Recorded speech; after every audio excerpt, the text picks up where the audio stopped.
Say, man, you see my crab cakes?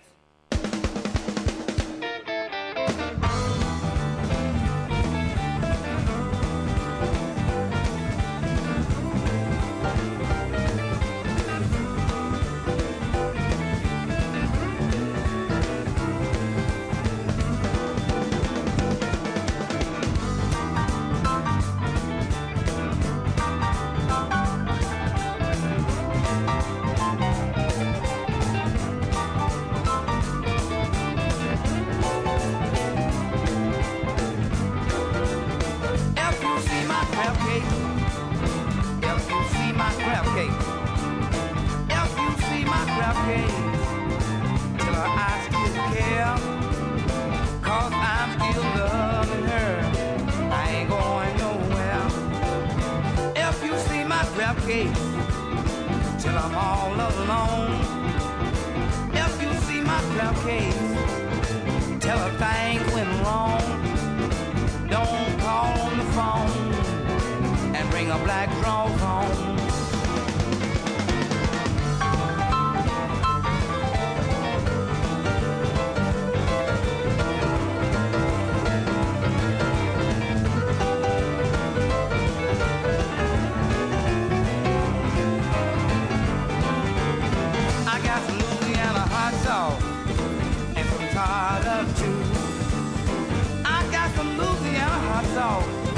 A little tartar too.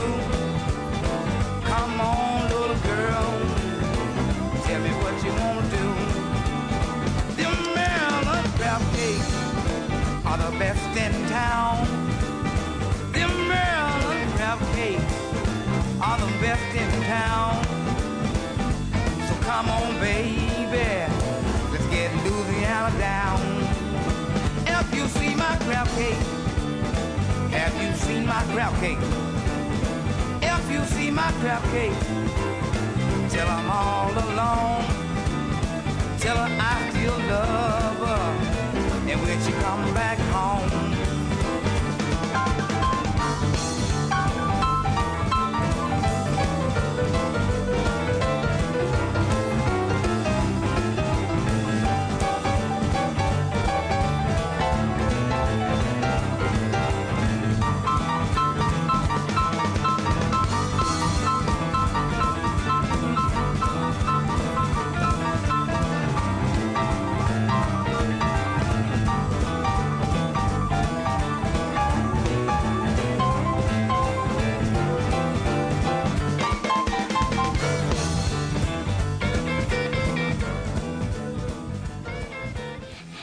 Now time for Talkin' Boxing with Billy C. It began as a podcast, went live on the net, and transformed into a full-blown empire. Across the web, on Fight Now TV, and on radio stations around the world. It's the only daily boxing talk radio show on the planet, hosted by the only guy with the balls to do it. Many have stepped into the ring. Many have tried to take the belt. And one by one, they've fallen. Another victim of the undisputed heavyweight champion of boxing talk radio. Talkin' Boxing with Billy C is on now. My style is impetuous, my defense is impregnable, and I'm just ferocious. I want your heart.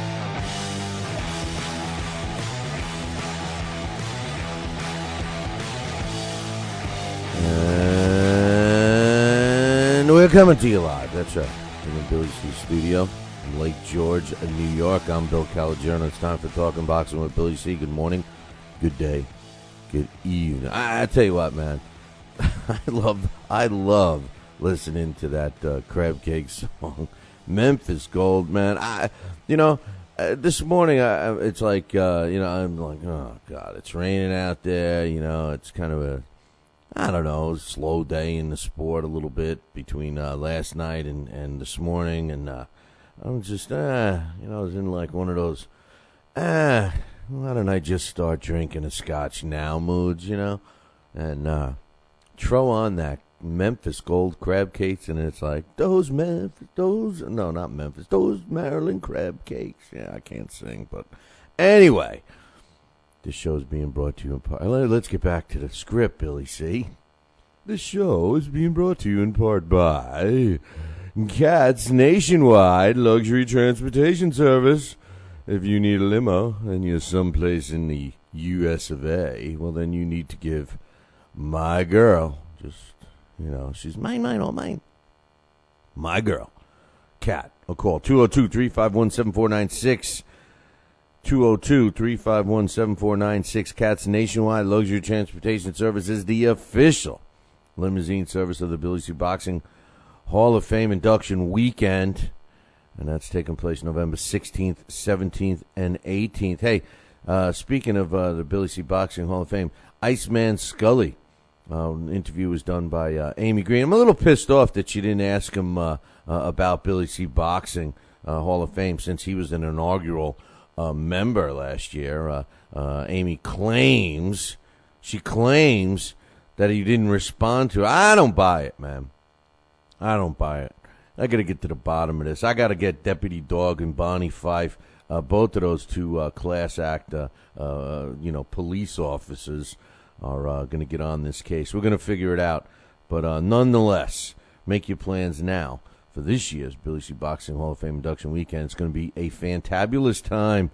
Check out the website, www.billycboxing.com, for the latest information. Just click one of the Billy C. Boxing banners, posters, whatever.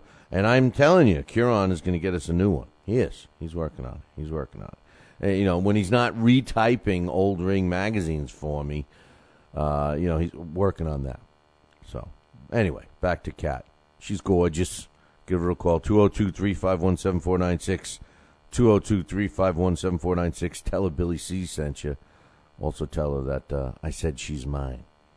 Cat's Nationwide Luxury Transportation Service. This show is also being brought to you in part by Campanaro and Tomkovich. If you need a lawyer, use the ones that keep me out of trouble, and that is Campanaro and Tomkovich, 845-221-4099. Whether you need some contracts drawn up, maybe some real estate law, maybe matrimonial issue, maybe even criminal law, whatever you need, call Campanaro and Tomkovich, 845-221-4099. And, if you like going to an office where there's, some hotties in there, Campanaro and Tomkovich definitely have an office full of hotties.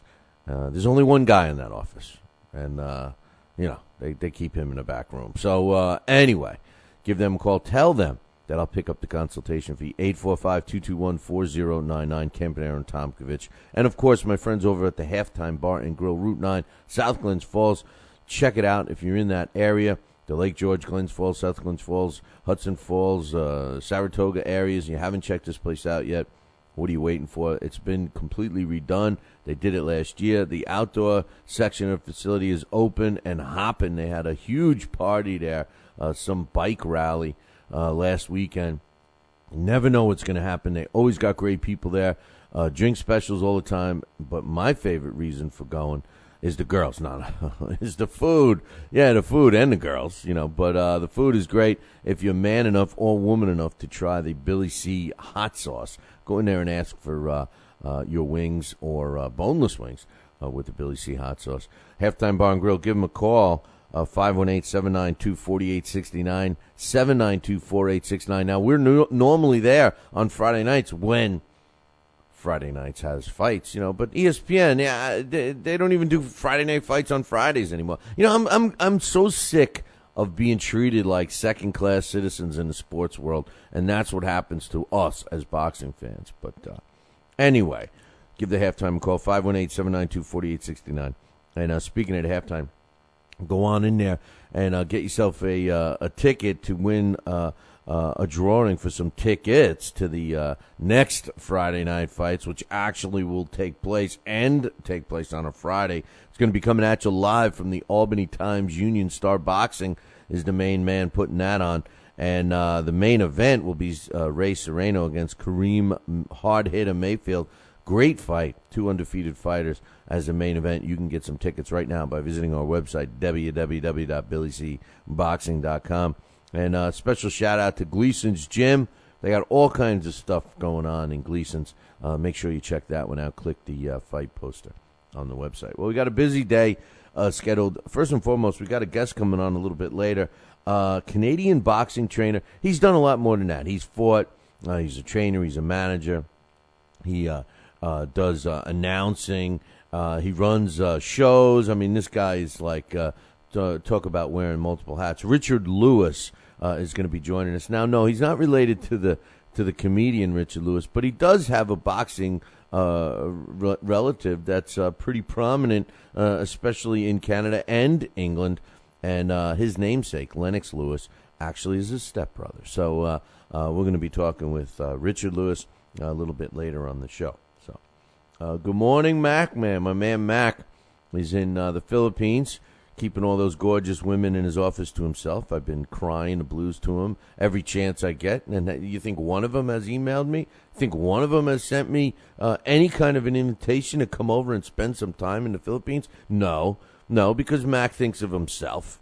You know, come on, Mac. Come on. Anyway, I'm in one of those moods. The damn Memphis Gold crab cakes got me going. Between that and the coffee, and maybe I did have a sip of scotch. Just a sip. We got some mailbags, which keep these guys coming, man. We love getting the emails from you. And, from all of you, 99.9% of you. And by the way, we got a new poll question that's going to be going up. The results of the last one, who did you want to win? Not who you thought was going to win, but who do you want to win between Cotto and Mayweather? And overwhelming percentage of the voters, 77.8% of you wanted Miguel Cotto to win, and 22.2% wanted Floyd to win. Hey, that's why it was practically a standing ovation when Floyd was bleeding. People hate the guy. You can't not hate him for his antics outside the ring, but as far as inside the ring, he's it's hard to find somebody as good as him. It really is.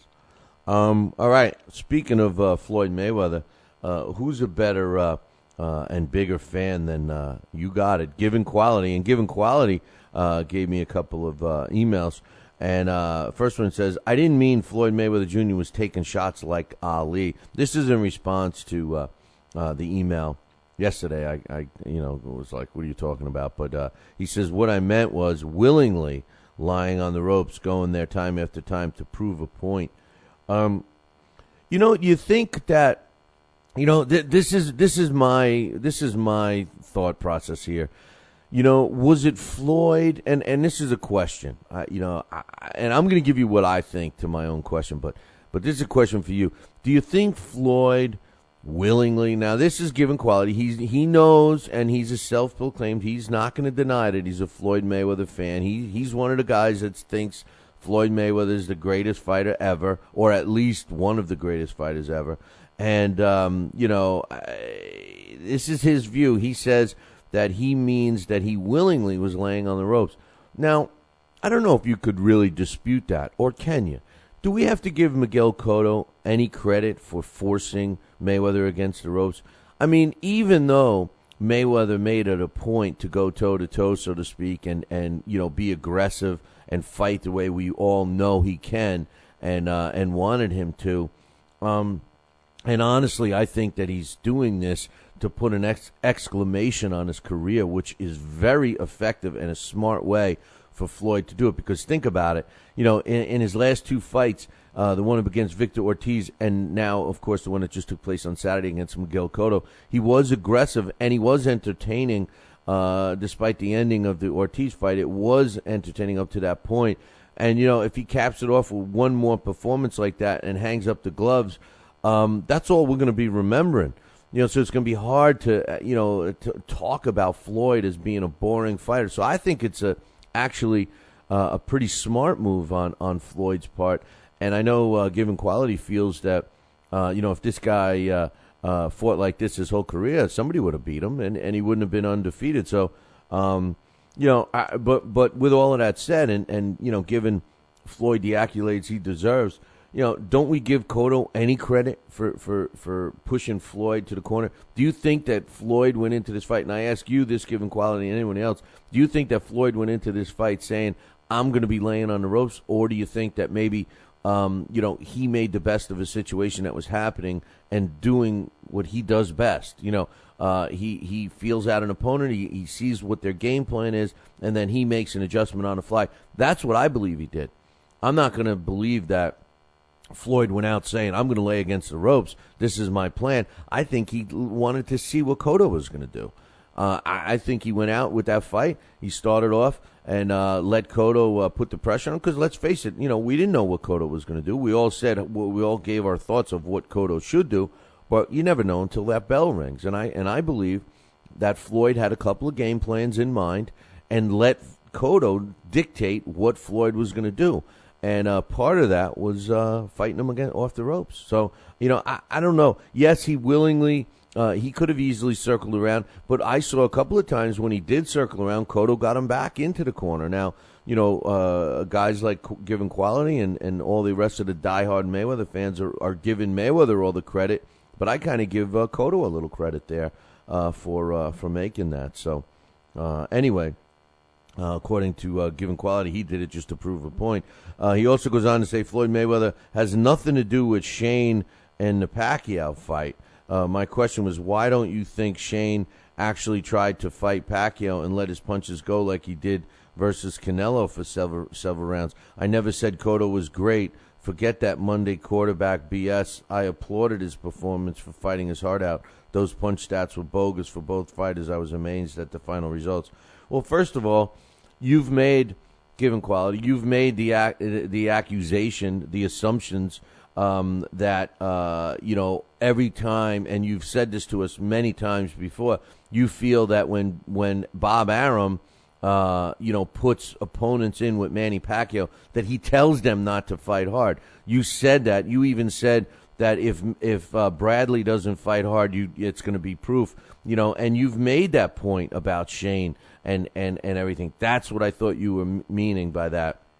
As far as Shane fighting, Canelo for the way he did, I think that Shane took too many punches. I didn't see any speed out of Shane. I didn't see any pop behind his punches, and I felt that he fought Saul Alvarez in the only way he knew how. Now you can't compare Saul Alvarez with Manny Pacquiao in a sense of how those punches are coming. Hey, whoa, hey, yo, Adrian, you missed your break. If you're in upstate New York and you need a trucking company, then you need Roselli Enterprises. Roselli Enterprises is trucking at its finest. They have it all: dump trucks, dump trailers, walk-in floors, flatbeds, flow boys, tankers, loaders, and a full line of roll-off containers for any job, big or small. Roselli Enterprises is also the source for all your sand, gravel, and topsoil needs. Visit them on the web at RoselliTrucking.com or call 315-433-5115. That's 315-433-5115 and tell them Billy C sent you.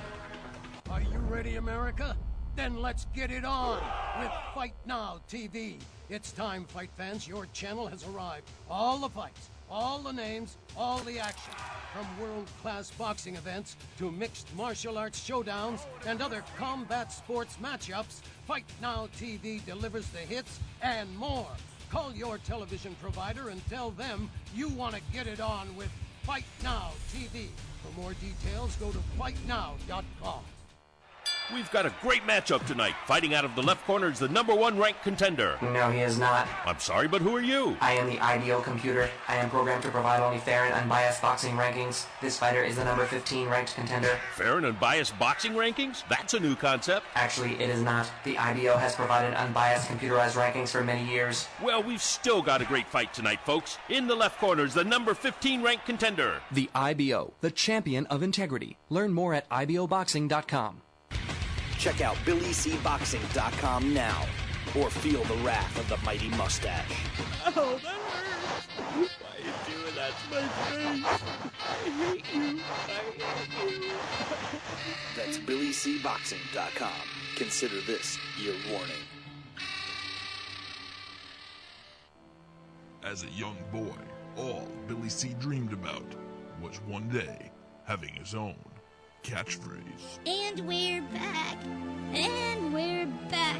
One boy, one dream, one day, everyone will say. And we're back. And we're back. And we're back. And we're back. And we're back. And we're back. Catchphrase coming soon to a theater near you. Now, what's that line again? Oh, yeah. And we're back. You are listening to the Talking Box with Billy C. radio show. Going through the mailbag. That's an old term, but, you know, we throw our emails in a mailbag, and then we read them. That's what we do. We read them. We're going to have a new poll question that's going to be up there later today, so check out the website, www.billycboxing.com. The question is will the Pacquiao-Bradley fight be as entertaining as the Cotto-Mayweather fight was? What do you think? Go cast your vote sometime later today. Not right now, but sometime later today. We got my man Given Quality, and we're reading his email.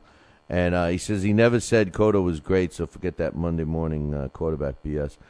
A lot of the Mayweather fans are giving Cotto some credit that he deserves. I think he's a great fighter. I think I got to admit, I shouldn't have used that word because I don't like using the word great until after their career is over. But I think he's better than good, you know. So we'll have to wait until his career is over for that. As far as Given Quality commenting on the punch stats, sickening.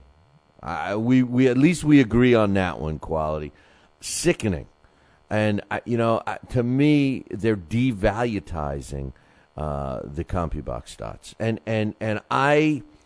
I do not believe that those statistics are accurate. I do not believe they're accurate to a degree, but they're not fact. They're not fact. We're relying on somebody's opinion of whether a punch was landed, whether it was a hard punch or not. And by the way, do you know, and this was a big thing that happened on this show with CompuBox and everything else, but do you know how they rule it? A jab is a jab, okay? So if a fighter comes out, and this happened with a Tommy Morrison fight one time, if a fight comes out and they circle around each other looking, feeling for a punch and everything, and the first punch thrown is a jab, and it knocks the opponent out. He jabs him with a stiff jab, hard jab, knocks his opponent out. How does the statistics show? What do they show on CompuBox? You would think they would show a power punch, right? They just knocked the guy out, right? Wrong. It shows up as a jab. Shows up as a jab. No power punches landed. One punch, one jab, one knockout, no power punches. Come on, man. As soon as they take the human element out of CompuBox, we will have some accurate punch stats. But as long as there's somebody hitting a button, you're going by their opinion. And we can argue all day. I got a stack of emails, people arguing about different things. Same fight, same punch, 100 different opinions. You know, and we're supposed to listen to some guy, and I know some of the guys that are keeping track of the stats. You know, honestly, they don't know a left hook from a fish hook. So come on, man. And Jim Lampley, come on, what happened to him? He used to be a really good quality blow by blow guy. Now he needs CompuBox. He needs statistics to base his discussion on? Come on, man. Given Quality says, nobody enjoys taking punishment, so what's the point of highlighting your comments like it means something of relevance as an aha moment to lessen Floyd's mannerisms in between rounds?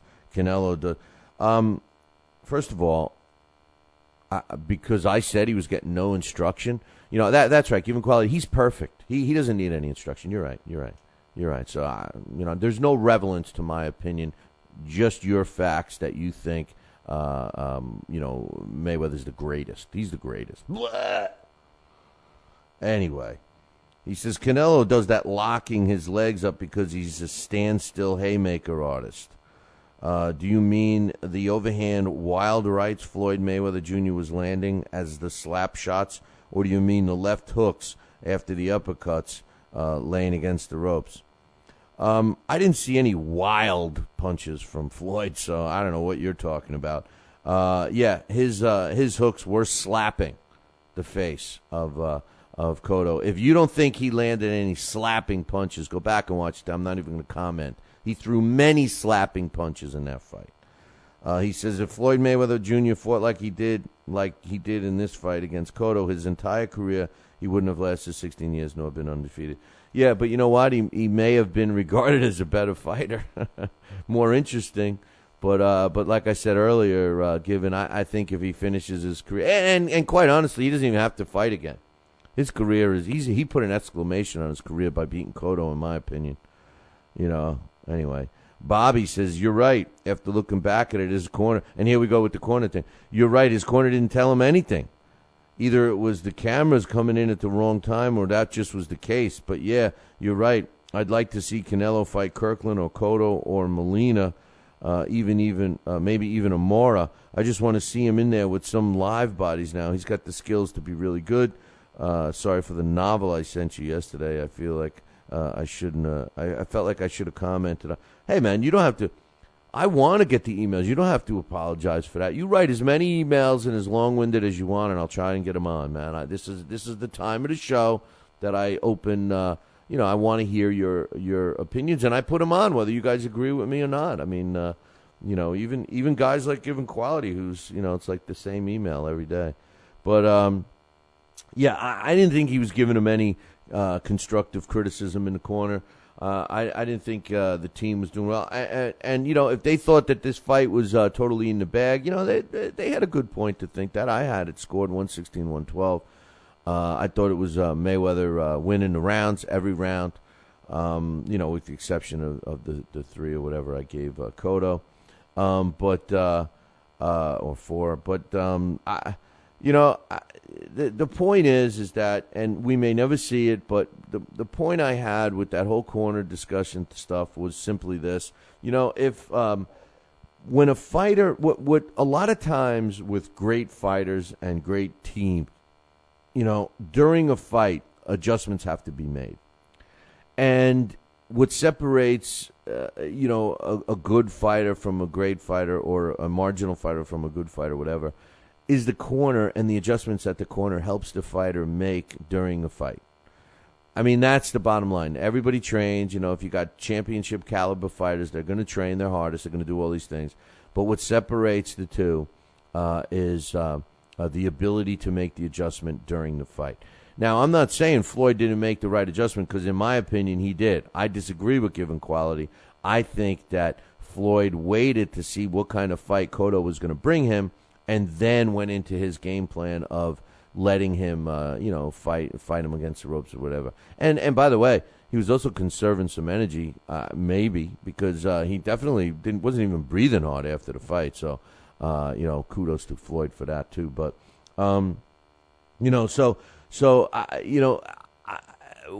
my point with Floyd is that he's going to try to make the adjustments.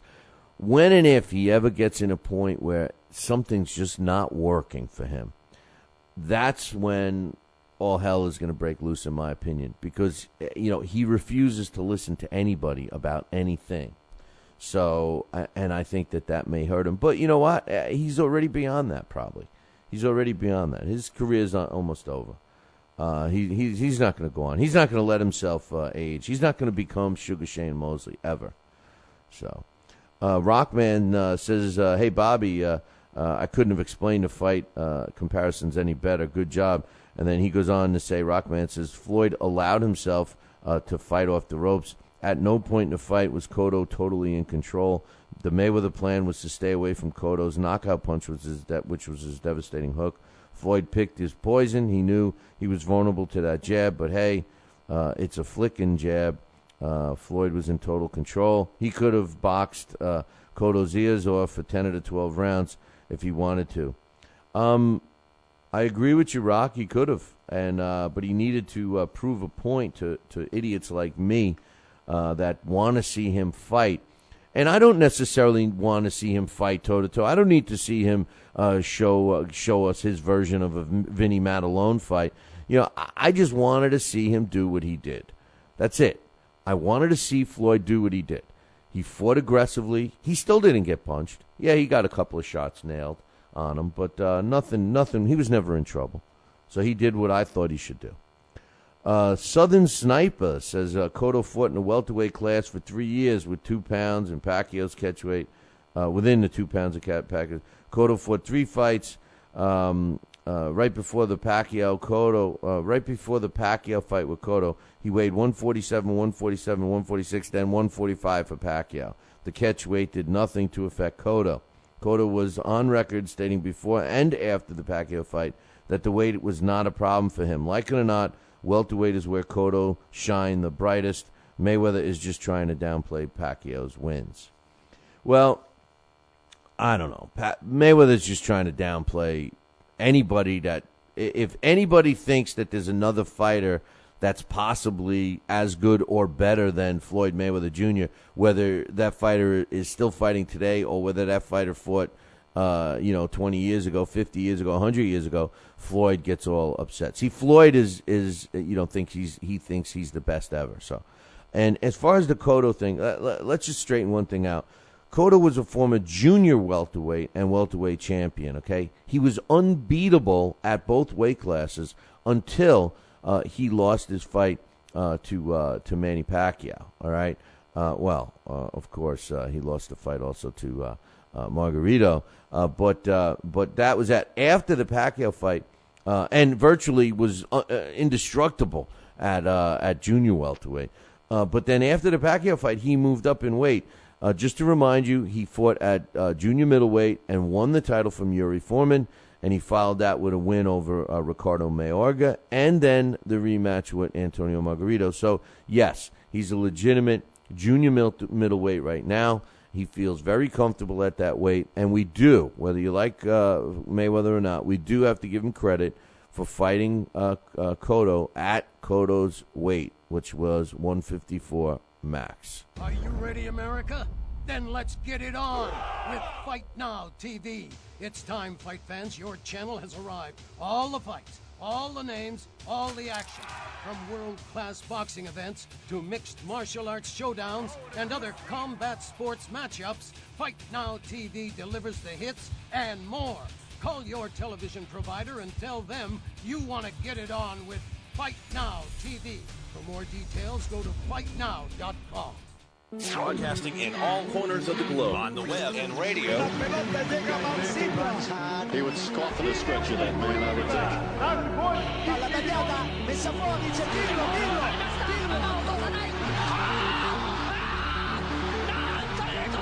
You're listening to Talkin' Boxing with Billy C. from upstate New York in the good old US of A. Boxing is here to stay because we are here to stay. The best 2 hours of boxing talk on the airwaves. Hey, fight fans, check out KOFantasyBoxing.com. KO Fantasy Boxing is boxing's only trademarked fantasy game. Check it out, www.KOFantasyBoxing.com. Select your own gym, your own fighters, track them through a season that can last from 3 months to a year, depending upon which league you join. You got to check this out, man. www.KOFantasyBoxing.com. Join it today. Again, www.KOFantasyBoxing.com. And tell him Billy C sent ya. Now back to Talkin' Boxing with Billy C., the only radio host man enough to take a punch from Mike Tyson. Wait a minute, man. Hold on there. Jeremy, man, I need you to take this one, all right? Wait, what? No way. I can't do this. Need I remind you I'm Billy C, damn it? Now put on that mustache and get in there. Hey, look at me. I'm Billy C. Crap.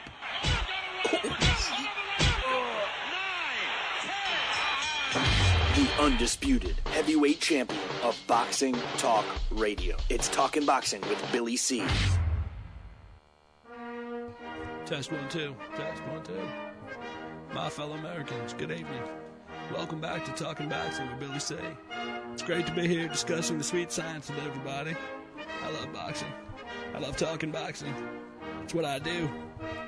Bill. Wait, what? Bill. Why are you interrupting? Yeah, Wait, what? Wrong. What's wrong, the problem? Billy What? C. I did not have... We're going to have to ask you. Wrong speech. What do you any- mean wrong, Billy C? What's going on here? Fine, I'll go. I just wanted to talk some boxing on tpsradio.net. That's all I wanted to do. I don't need your damn show. I'll get my own. Talking wrestling with the other Billy C. Yeah, that sounds good. I've always been a Hulkamaniac anyway. Broadcasting live, brother. Welcome back to Talking Boxing with Billy C. on the mighty tpsradio.net, brother. What you gonna do, brother?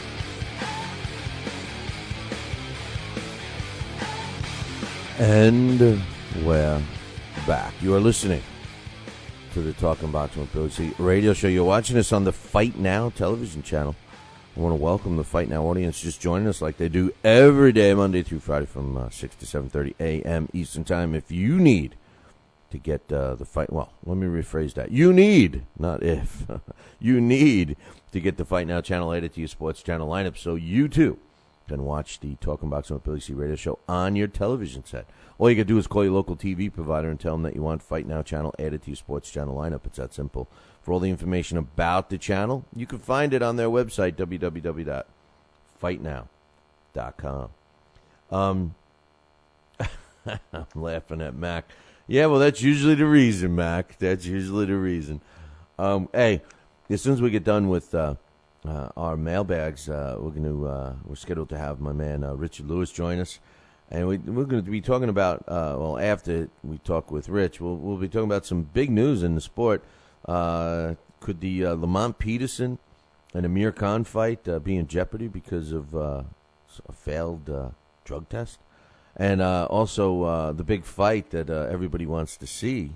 It's the fight after the fight with Derek Chisora and David Toemaker. Hey, I stubbed my toe. Hey. Has that fight been officially announced? We'll talk about all of that stuff coming up. But first, we got some emails we're reading. Hawk says, now I'm replacing a word that he uses in here because I don't want anyone to get upset with me. So when you hear me say Mayweather fans, if you really want to see the words that my man Hawk used, go check out the post that he put up under YouTube. But he says, Mayweather fans are biased idiots.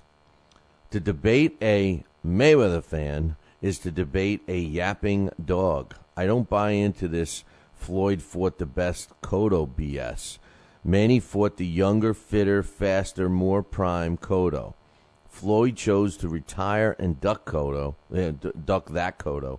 Cotto never spoke of moving up to 154 until Pacquiao whooped him. Miguel Cotto had to move up to get a trinket or retire. Miguel Cotto wasn't weight-trained at all. Floyd is a punk. A shop-worn old Cotto exposed Floyd's flaws. Floyd was smart to duck Pacquiao, and Sniper was speaking of Tom M. Okay.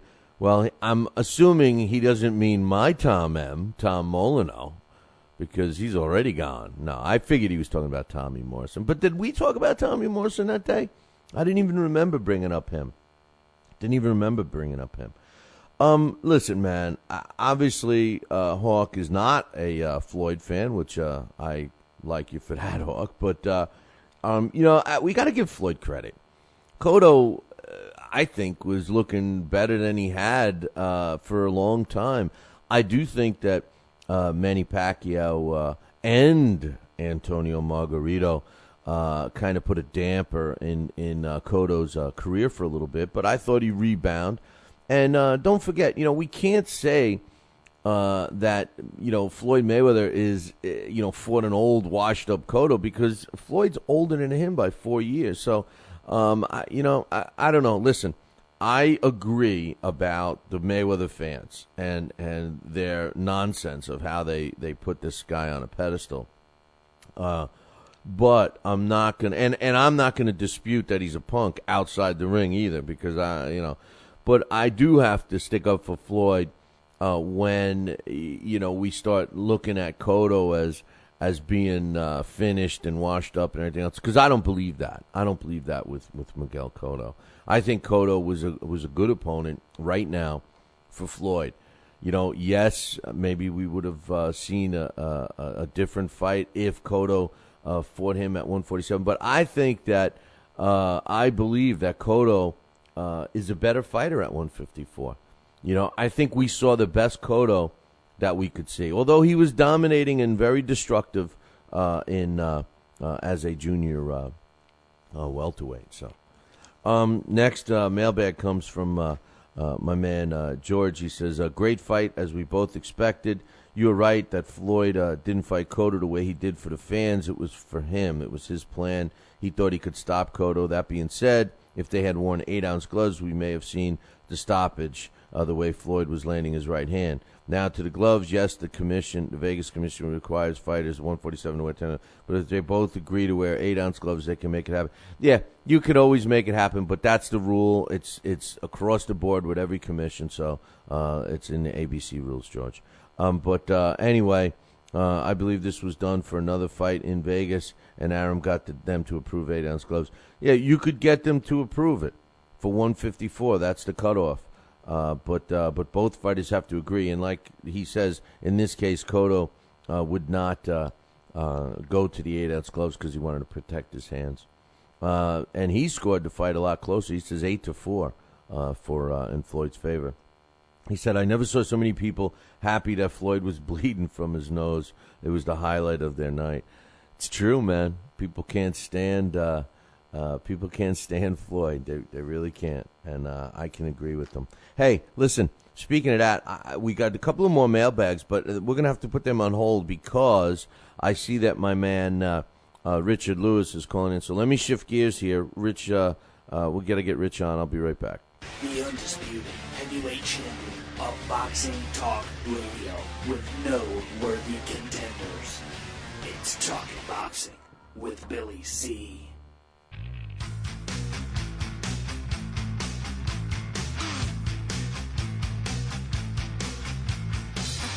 And we're back. You're listening to Talking Boxing with Billy C. And don't forget, we want you to join us this 4th of July weekend. I know it seems like it's a long way away, but the Jack Johnson, James Jeffries, I was about to say it wrong, but Jack Johnson, James Jeffries Centennial Celebration out in Reno, Nevada. Join John Robbins and myself. It's real easy. Just go up to the website, www.talkinboxing.com. That's TALKIN, boxing, BOXING.com, and click the big Johnson Jeffries poster and get all the information. The undisputed heavyweight champion of Boxing Talk Radio with no worthy contenders.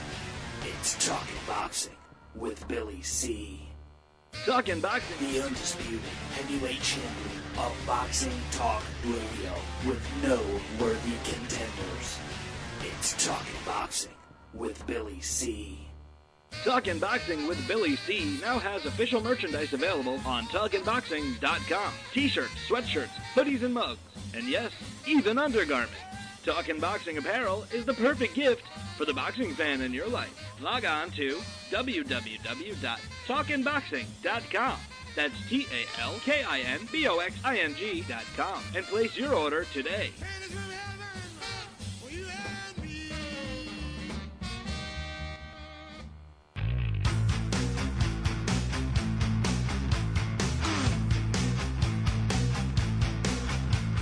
And we're back.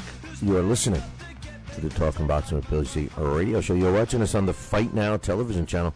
And if you don't have Fight Now on your sports channel lineup, what the hell are you waiting for, man? Call your local television provider right now and tell them that you want the Fight Now channel added to your sports channel lineup. It's that simple. And don't forget, do us a favor. Go visit our website, www.billycboxing.com, and right on the right-hand side, you'll see a poster that says AT&T Fight Now. Click it, take about 30 seconds, fill out the survey so we can get you, everyone that's on AT&T Uverse, get the show, man. You can get our show on Fight Now. They're waiting for your response, so do that right now. And speaking about now, joining us, he's all the way from the Nord country, and I don't know how to introduce this guy because he's a jack of all trades when it comes to boxing. I know him as a boxing trainer, and I tell you, the one thing I'm jealous about this guy is he's actually older than me and looks 20 years younger than me. Please welcome Richard Lewis. What's up, my man? Hey, how you doing, Billy? How do you like that intro, man? Come on, hey, that's got to be worth a few dollars in an envelope for me, right? That was serious flash. I'm like, wow. I even want to meet me now. I even want to meet me now. That's a good one. That's a good one. Well, listen, man, tell my listeners, I know you've been on the show before, but we've gained a lot more listeners and viewers since then. You've been involved in the sport of boxing in pretty much every aspect, from not only fighting and training. What are you doing right now, man? What's going on? I know you got some new stuff cooking. Well, right now I'm really deep still in the boxing stuff, a little bit in the evil word, the MMA stuff. Actually, one of the MMA guys from the UFC, Claude Patrick, has nicknamed me the Mad Oracle because he tells me I'm always making a difference. But we just finished a great event out here in Canada called the Shaw Festival. It goes on every year. Bernard Shaw, icon out here in Canada, always puts on this huge black tie boxing event. And we had one of our up-and-coming stars who spent a little bit too long, I thought, in the amateurs, but now is busting out onto that light middleweight scene, and Adam Turpish. And he fought on there and retained his NABA title, and is looking to do some bigger and better things. So he only has a handful of fights, but he has so much amateur experience that he knows the ring and knows the game. You know, Adam Turpish, my listeners have heard us talk about him. Wasn't he, or correct me if I'm wrong, doesn't he promote as well? Isn't he doing some promotion, at least when he first turned pro? Well, he was trying to. Now he's more or less settled and realized that he just has to focus on one aspect of this game if you want to reach the top. This is true, and you hit that one on the head. In this business, too many people like to spread themselves way too thin. Speaking of, boxers like Adam Turpish, what's going on in the Canadian boxing scene? You know that I'm one of these guys that feel that the Canadian boxing scene, along with the English boxing scene, is basically carrying the sport on their shoulders. What's going on, man? Are you guys starting off 2012 as busy? I'm saying starting off, it's already the 5th month of the year, but are you guys starting off as busy as you were last year? Well, actually, in Ontario, we've had twice as many shows as we had last year, and a couple of new promoters up there trying to put their hat into the ring, and I think that's fantastic. It's great to grow the sport at the pro level, and even at the pro level, you have your grassroots pro level and you have your elite pro level. So when you get the guys down in there putting things together for those guys who need debuts, who need to get their record and keep increasing their skills and get their numbers up to 10 and 20 fights, we need those kind of promoters, and that's been taking place. Out in Quebec area, it is on fire. Let me tell you, those French guys know how to do what they do, and they're developing stars by the handfuls out there. Yeah, man. Every time I turn around, I'm seeing other shows up there, and you know what I also notice is that the stands are always packed. Like when they do, if they do a TV event that we get here in the States, specifically ESPN or a Showtime event, which I've seen up there. You can't help but notice that every seat is full, and we don't have that in the States. I mean, a lot of times the TV shows, the boxing events that are on TV, generally there's a lot of fans dressed as empty seats there. That's not the case in Canada. Well, out in Quebec especially, the French guys, they really support the sport. They actually turn out in flocks.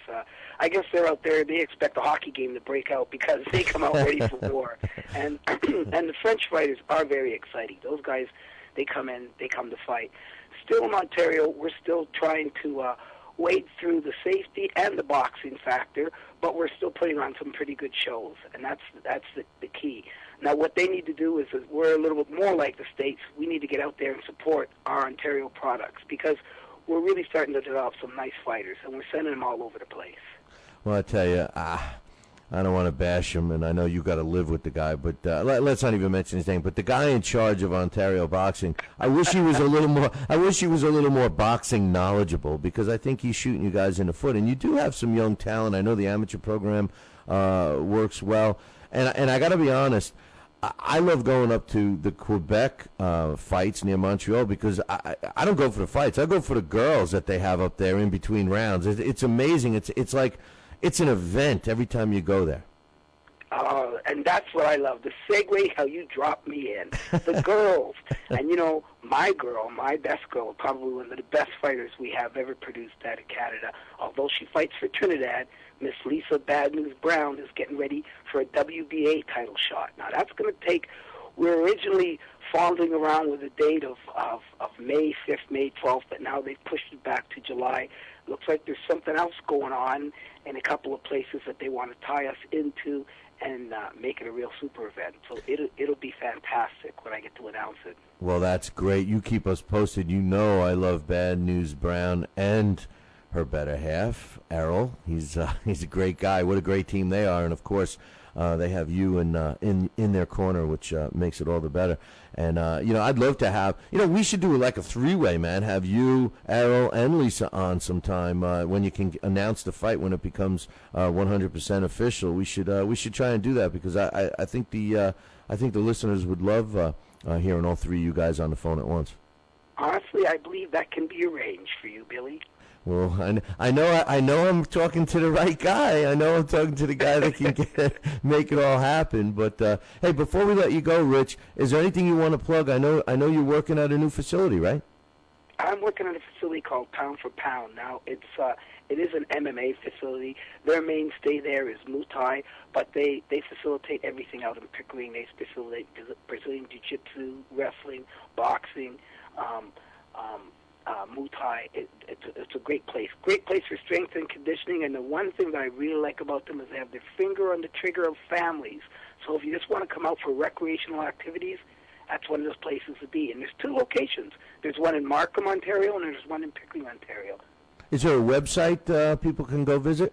You can Google right up on poundforpound.ca and or www.poundforpound brings you to both sites, and you'll see all the things that are going on there. And we're producing champions like crazy. Like, I just came back from the Canadian Golden Glove Championships, which was last weekend.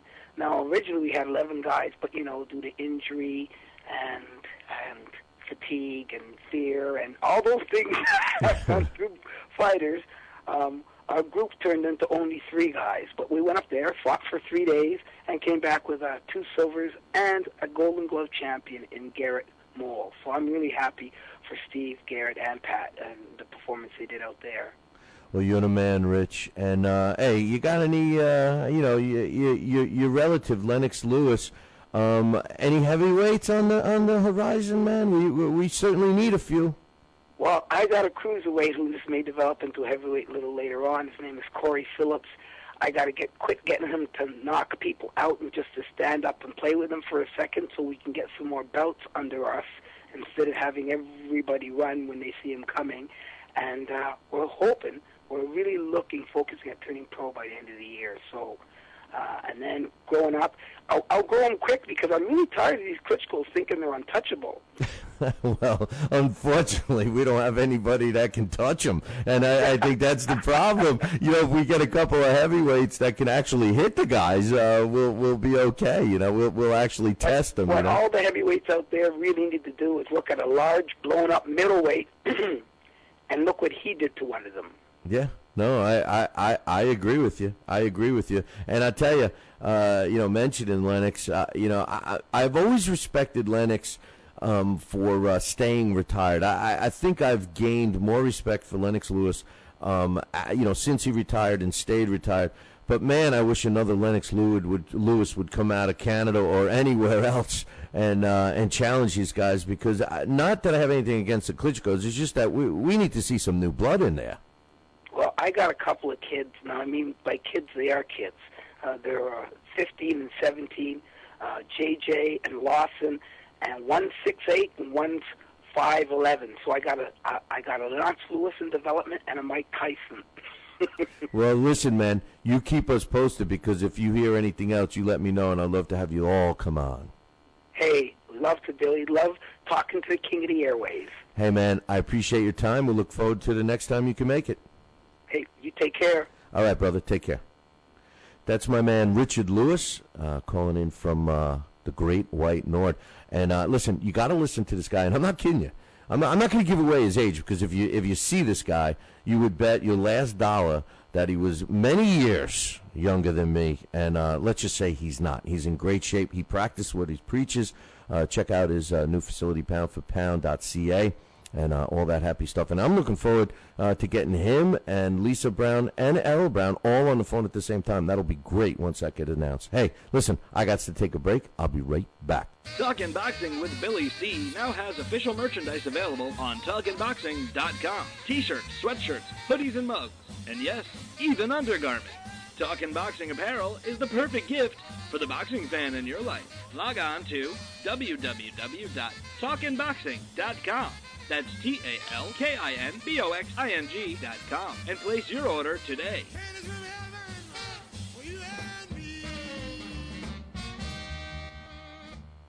Join us here for 2 hours as Billy and the gang do what they do best. Every time I start talking about boxing, a white man got to pull Rocky Marciano out their ass. Rocky Marciano was good, but compared to Joe Louis, Rocky Marciano ain't.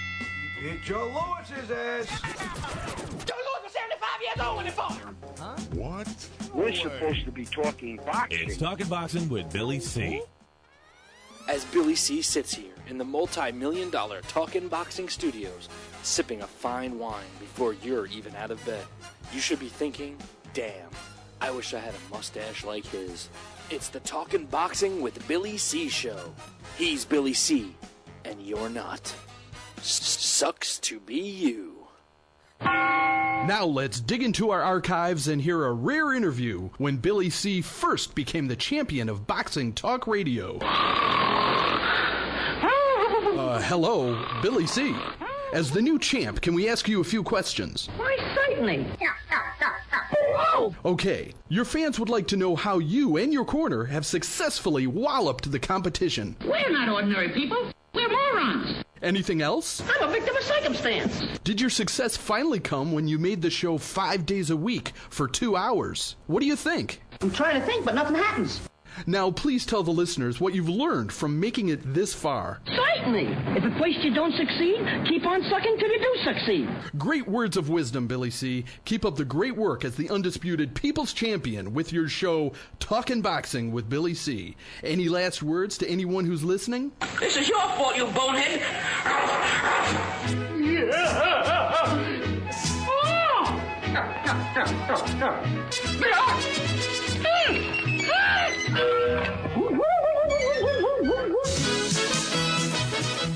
And we're back.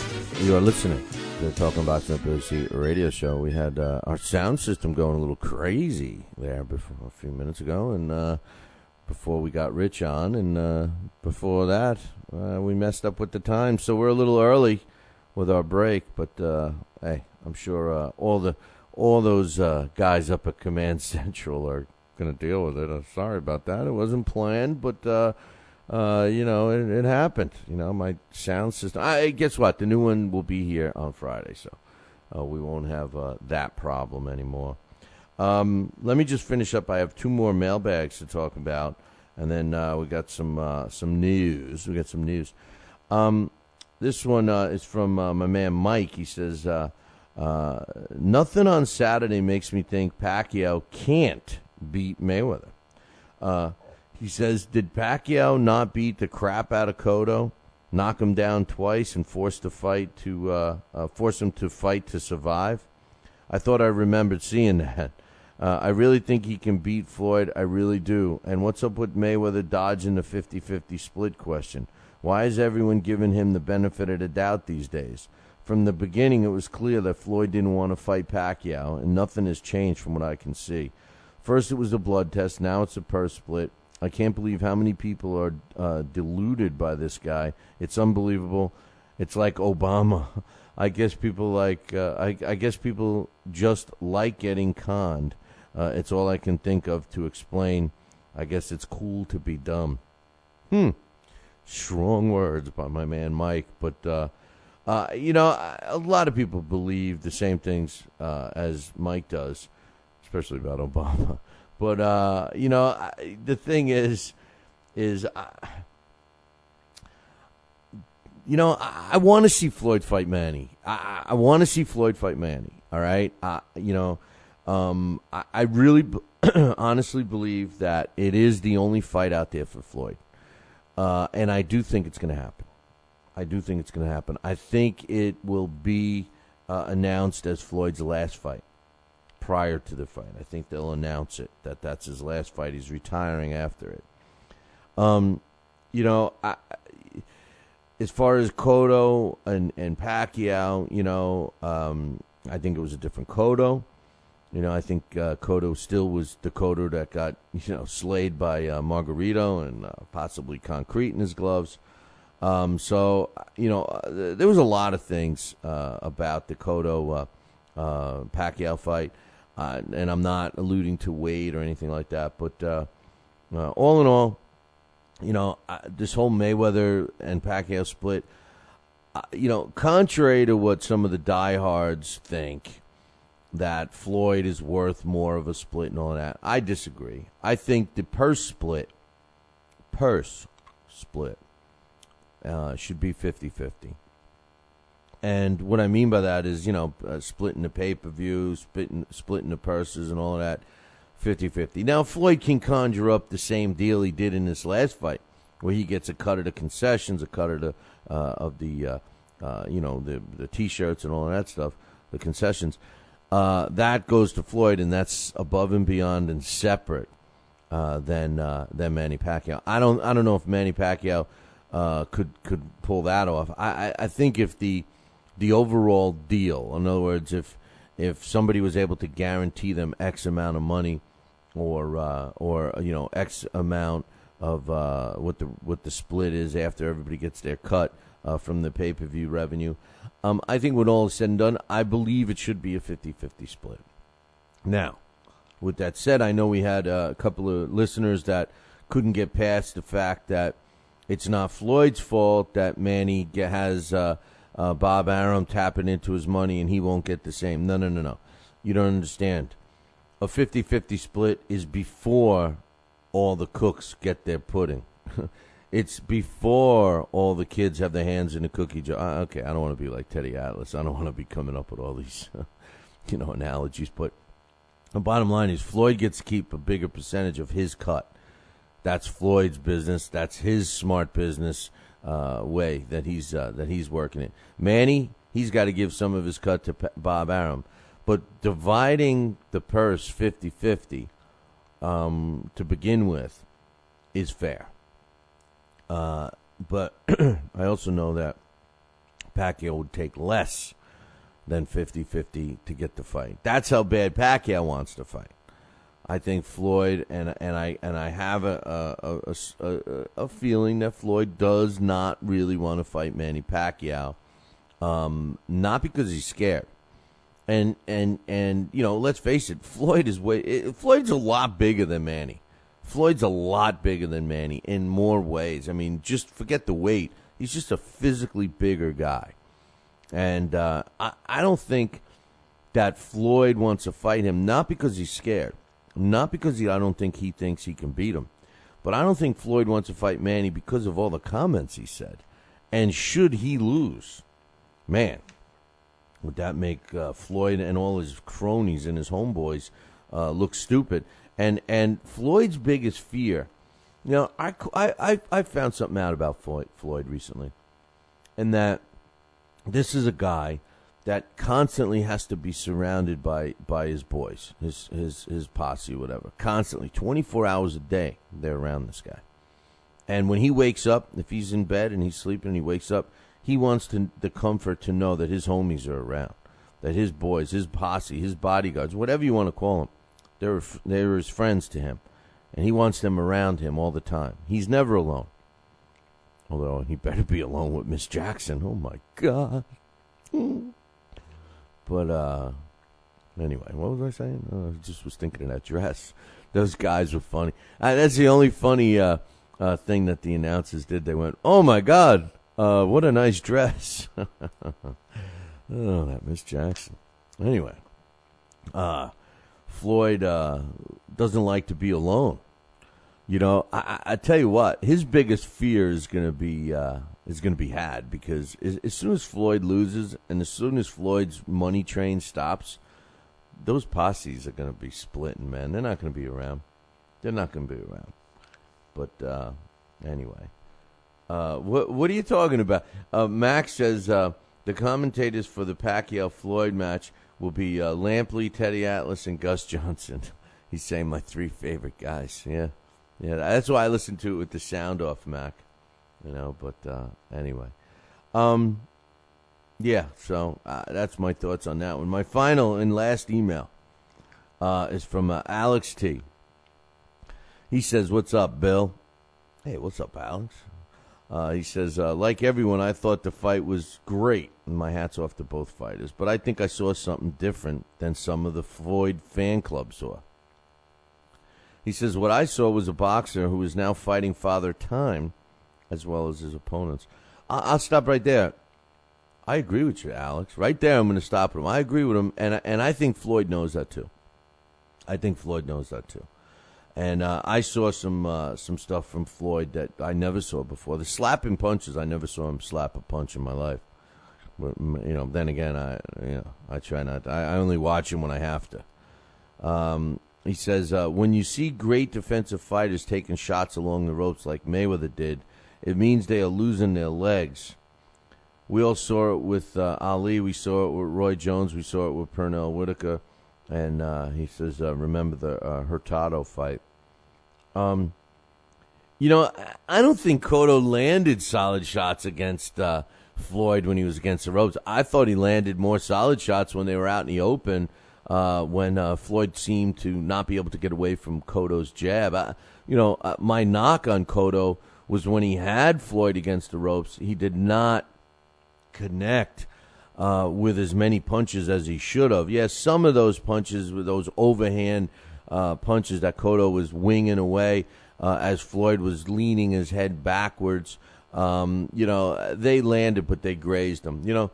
That's something that you want to keep in mind for anyone that does get a chance to fight Floyd next. Make sure the ropes are tight, man. Make sure the ropes are tight so that Floyd can't lean back and utilize those ropes the way he was. Those ropes are a little on the loose side. Floyd leaned against those ropes and was able to use those ropes to get his head way back. So if I'm fighting Floyd, one thing I want to do is make sure those ropes are tight. But I think that most of Cotto's flushly landed punches were when they were out in the open. He did land a couple while he was against the ropes, but I don't think he took any devastating shots against the ropes. And I think that Cotto should have worked the body more, which he did not do. Let's see. He says, don't get me wrong. I'm not trying to diminish this guy's accomplishments, but I think the clock is ticking. Listen, I don't think anybody could deny that. I don't think people can deny that. Even the biggest and best fans of Floyd Mayweather can't deny that we're seeing the end of his career right now. Now, although he's still at the top of his game and arguably still the best fighter that's active today, he is that much better. I guess he could have been that much better if he fought this exciting. But you know what? Again, I'm giving Floyd credit for knowing when to do this. And, he skated, really, in my opinion, he skated for years, fighting lesser opposition, making all the money. And in his last, you could argue and say his last 3 fights were all pretty good ones. Big money, good performances. So, and that's what we remember. We all agree that we remember the last performances in sports, whether it be boxing, baseball, football, whatever.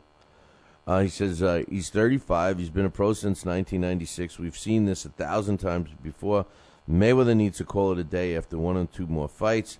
I know his fans will think he walks on water and do so forever, but it will just be like every other fighter if he fights too long.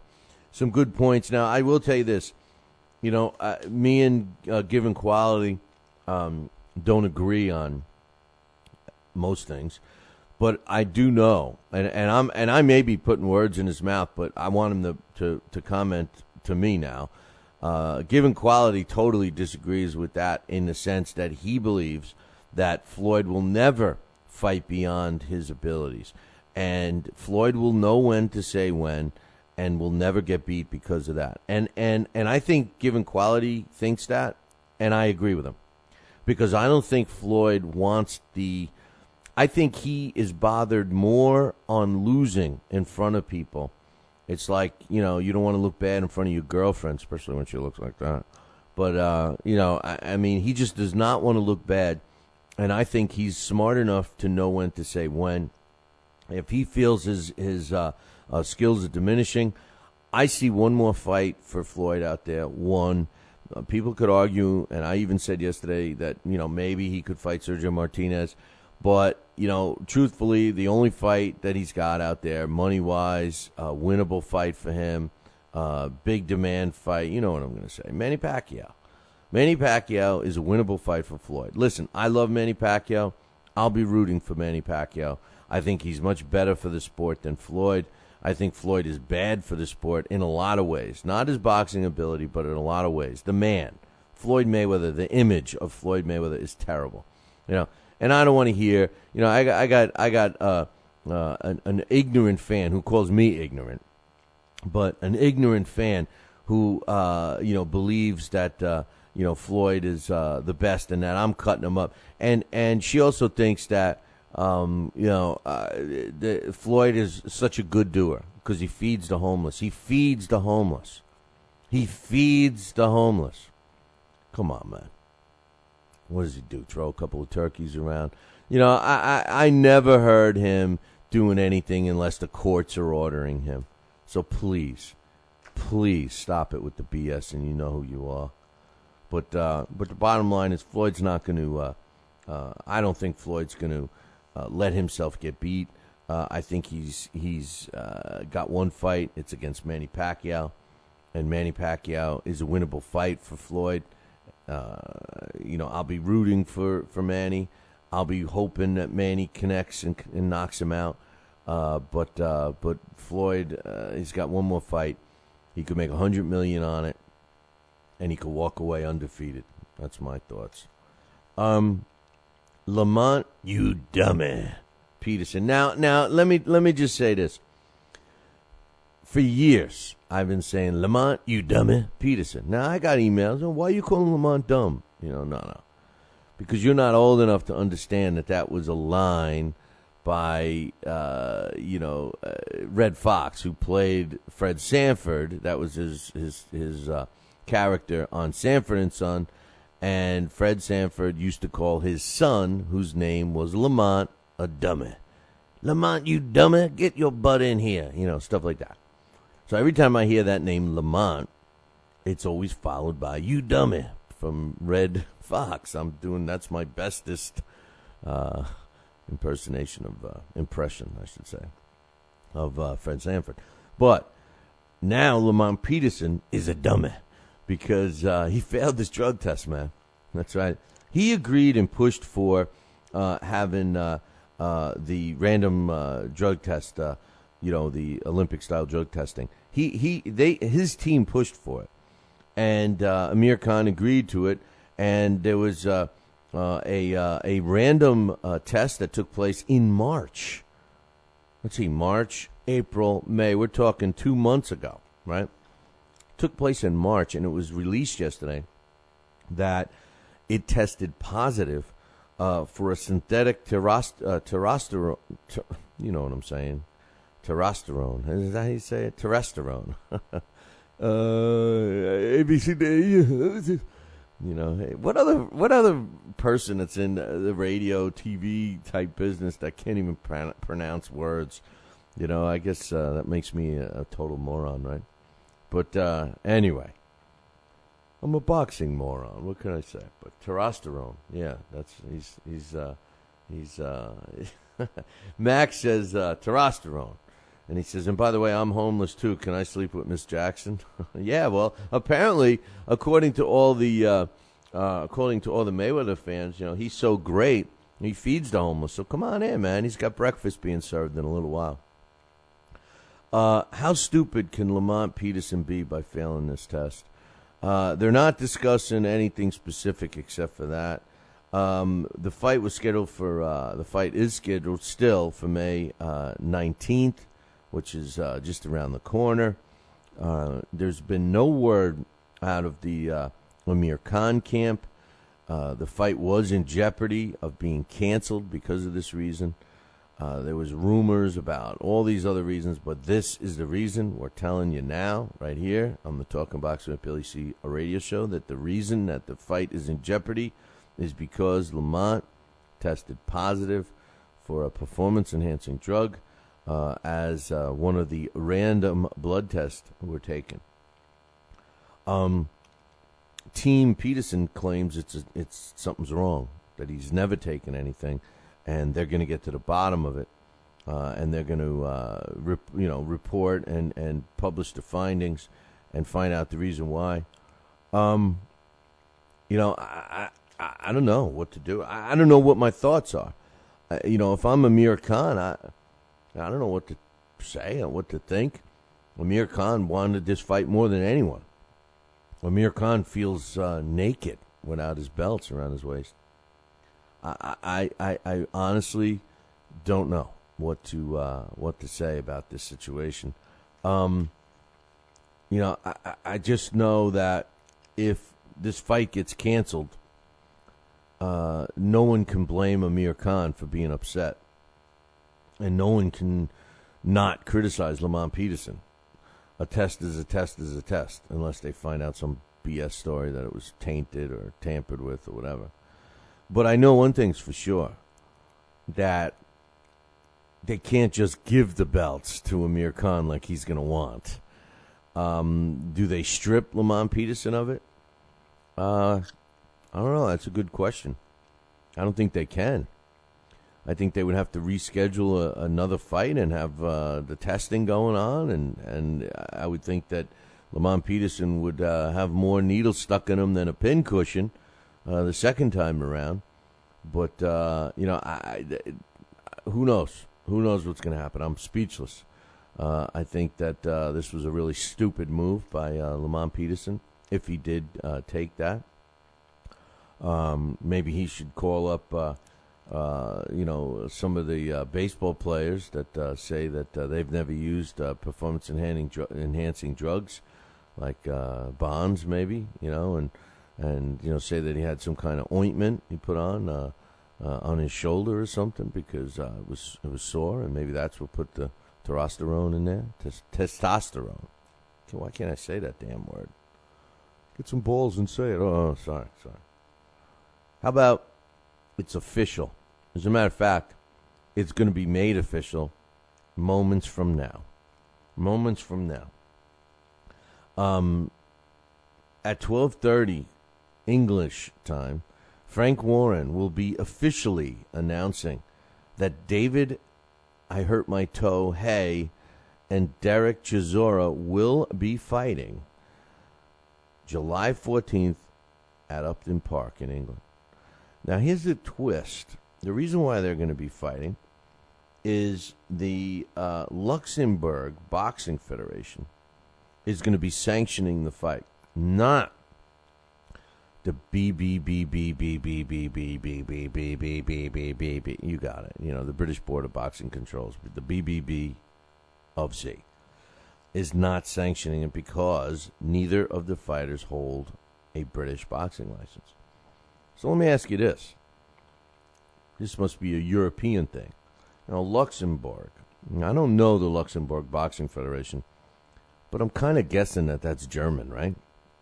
It's certainly not English, is it? I mean, do they have two different boxing commissions in England? Now you guys know what we go through here in the States because every single state has a boxing commission. But a fighter has to have a boxing license for each commission they fight in. But that's not a big deal to get. As long as you have what we have as a federal ID, as long as a boxer has a federal ID, they can be licensed in any state as long as there's no suspensions. Now you have Derek Chisora has a suspension. The BBB of C put a suspension on him. They couldn't put a suspension on David Hay because David Hay did not have a license. He never renewed it. So technically, the British Board of Boxing Controls has a suspension in place for Derek Chisora. So therefore, the Luxembourg Boxing Federation is obviously not honoring the British Board of Boxing Controls suspension on Derek Chisora, and they will be having the fight on English ground, which is shocking to me, because if a fighter is suspended here in the States and another state issues them a license to fight, they would be, chastised by the rest of the boxing commissions. So I don't know, man. But I do know this. The fight's on, and it's happening on the 14th, and it's going to be announced officially today. July 14th, Derek Chisora and David I Stubbed My Toe. Hey, we'll be getting it on. And I like this fight, and I think that the winner of this fight does deserve a shot at Vlad Klitschko, because, that's what they're talking about. Hey, speaking about shots, did you ever dream about, becoming a professional boxer, or did you ever dream about, going through what they do? Maybe a lot of people don't dream about that, because it's hard work and a lot of dedication to become a professional. But if you've ever decided that maybe you want to do it, you should consider taking the boxing fantasy camp that Gleason's Gym puts out. It's a really cool thing. They've been doing it for 10 years. Basically, it's a 3-day event. This starts this year, August 23rd, 24th, 25th, 26th, 4-day event, I guess. And let's see, 23rd, 24th, 25th, 26th, 4 days. And part of this fantasy camp is that you train and learn, and then you get to fight. And we want you to go, man. We want you to go. But not only do we want you to go, we want you to tell us that you're going to go so we can follow you and do a story about you and everything else, plus get some footage of your fight. So you'll have us following you around if you decide to go. Now, nobody's called us yet. So sign up. The first thing you got to do is sign up with Gleason's. Now, you can get to Gleason's easily by visiting our website, www.billycboxing.com, and click the Gleason's banner, which is on the right-hand side of the screen. It's like in with the fight posters. So click that. That'll take you right over to their website and sign up. Or you can call the Gleason's Gym, 718-797-2872. That's 718-797-2872. And you want to sign up for the Fantasy Boxing Camp 10th anniversary. Make sure you tell them Billy C sent you, and that you're looking to get the Billy C discount. Now, there's some other stuff going on at Gleason's, too, all the time, but they got some specials right now, like for all you personal trainers out there that want to be more than just a rah-rah man in a corner. You got fighters, you're starting to get into it, right? You're a trainer. Maybe it's time to get certified. And in order to be certified, you got to go through a certification, I should say, clinic or course, whatever you want to call it. Well, Gleason's is offering that too. That runs from May 17th through the 19th, and they also got a bunch of other stuff going on. So go check out their website or give them a call. You can get to their website by visiting ours, www.billycboxing.com, and click on the Gleason's Gym poster.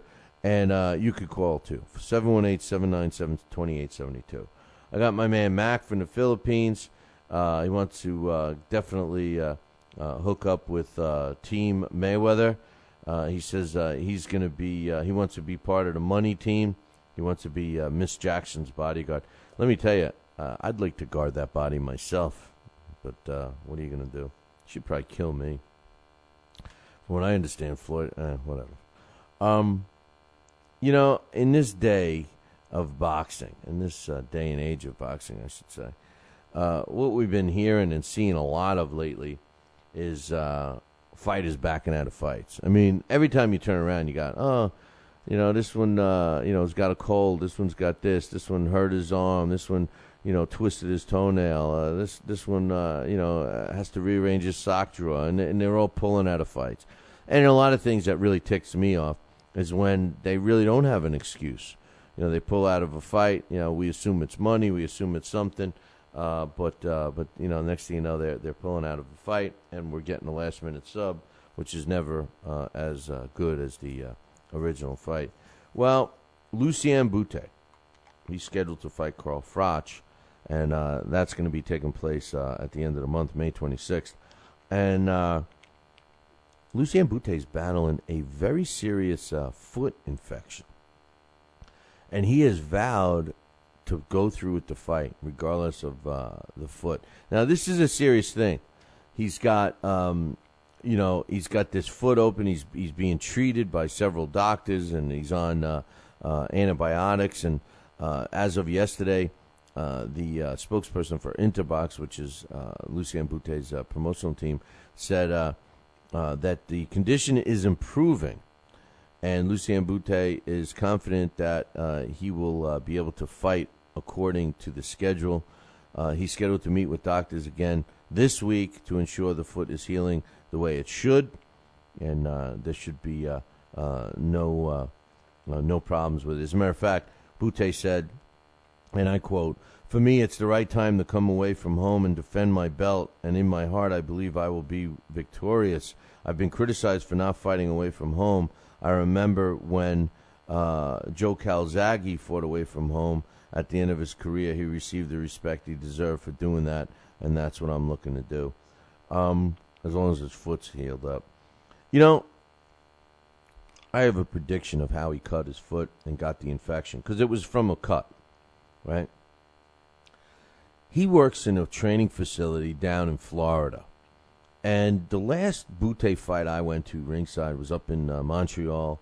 I forget who he even fought. But while he was coming on, the fight that night, the fights were all ending quickly. So you can figure that one out on your own with the matchmaking. But all the fights were ended in the first round. And, Bute's fight was going to be televised, so they had a schedule that they had to adhere to. Now, I said earlier with my interview with Richard Lewis about the love going to see the fights up in Montreal, and that's because they have these girls, these in between rounds, they have these dancing girls that they have on platforms or in cages or whatever, and the lights go on them and they dance crazily for that minute. And it's really entertaining. Not that they're, just because they're gorgeous and they're hardly wearing anything. It's not because of that. But it is kind of entertaining because it's almost like it's here in the States, when we have a boxing event, it's a boxing event. In Europe and in Canada, when they have a boxing event, it's an event. And they have all kinds of stuff going on. I mean, when do you see live bands? With the exception of a rap star, which is totally different. You got a guy coming out, yo, just yelling into his mic by himself with no music, and I'm sure people love that. But in Europe and in the States, in Canada, they have rock bands that come out. No, I'm not partial for one or the other.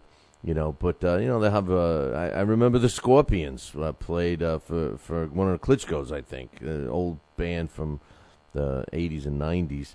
They were playing his intro. They're live there. Anyway, it's an event.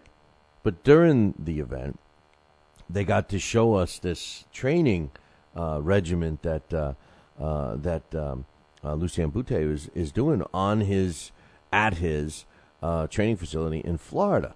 And I've talked about this video before, and I told you guys about some of the old style training methods that his training staff is implementing with a twist on new technology, I should say.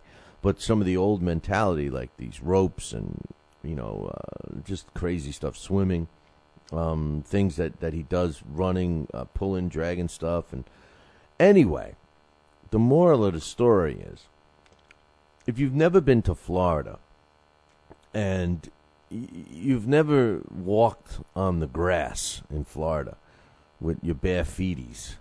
Now, I'm a tenderfoot. I'll admit it right now. I'm a tenderfoot. I can't even walk on carpet in my bare feet. All right, I'm a shoe guy. I got to wear shoes, man. I'm the guy that's got the sneakers on at the beach, you know. I'm the guy that I don't have, you know, black socks with sneakers and shorts. Okay, that's not me. I'm not that old guy with my pants pulled up to my boobs. You know, no. I'm not that bad, but I am a tenderfoot, and I can't possibly walk barefoot anywhere, even on sand. It either burns my feet or I step on a whatever. I'm a tenderfoot. I can't take it. And the grass in Florida is like razor blades. They have these types of grass that's the blades of the grass is thick and it's sharp. It's like turf, like AstroTurf. It's crunchy when you start. It could be as green can be because they water the hell out of it, but it's crunchy, you know.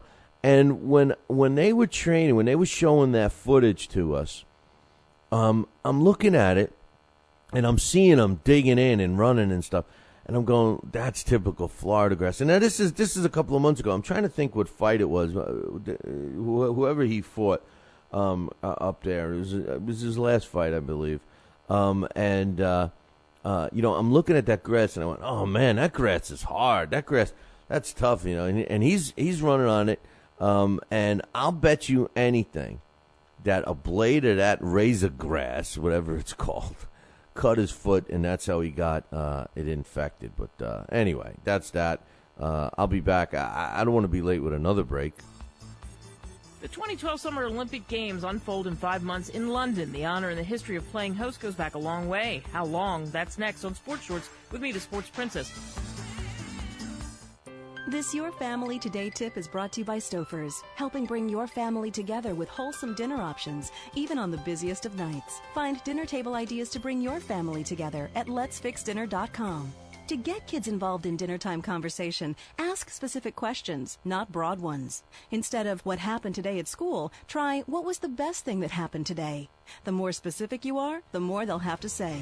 For more tips like these, visit us at parenthood.com/yourfamilytoday. Legend has it that the Olympics go back to Hercules, but let's leave Greek mythology out of it. The modern games opened in 1896. Since Athens couldn't afford to put them on, a businessman ponied up the coin. Pole vaulting, weightlifting, shot put, and swimming, few of the handful of events. Since those days, some of the original sports remain. Others come and go, depending on the whims of the International Olympic Committee.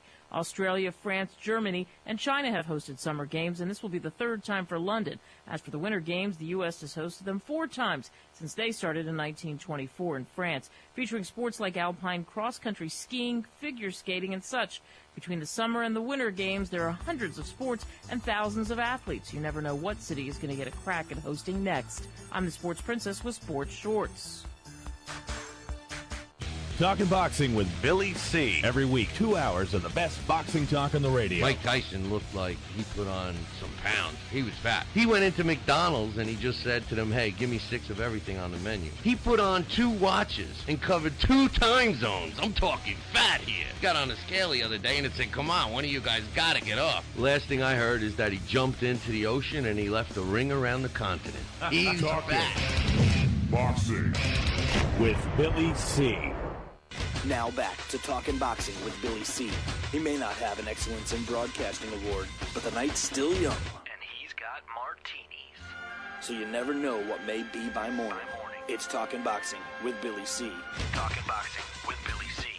The one, the only, Don King. Makes me feel good, Billy, to have you, the number 1 show in the country, Talking Boxing with Billy. So I invite each and every American that's listening to this great show to tune in, because we want you to be there with Billy and me. St. Jimmy's coming down across the alleyway, up on the boulevard like a zip gun on parade. Lights on the silhouette, he's in some buttonette, coming at you on the count of 1. 1, 2, 3, 4.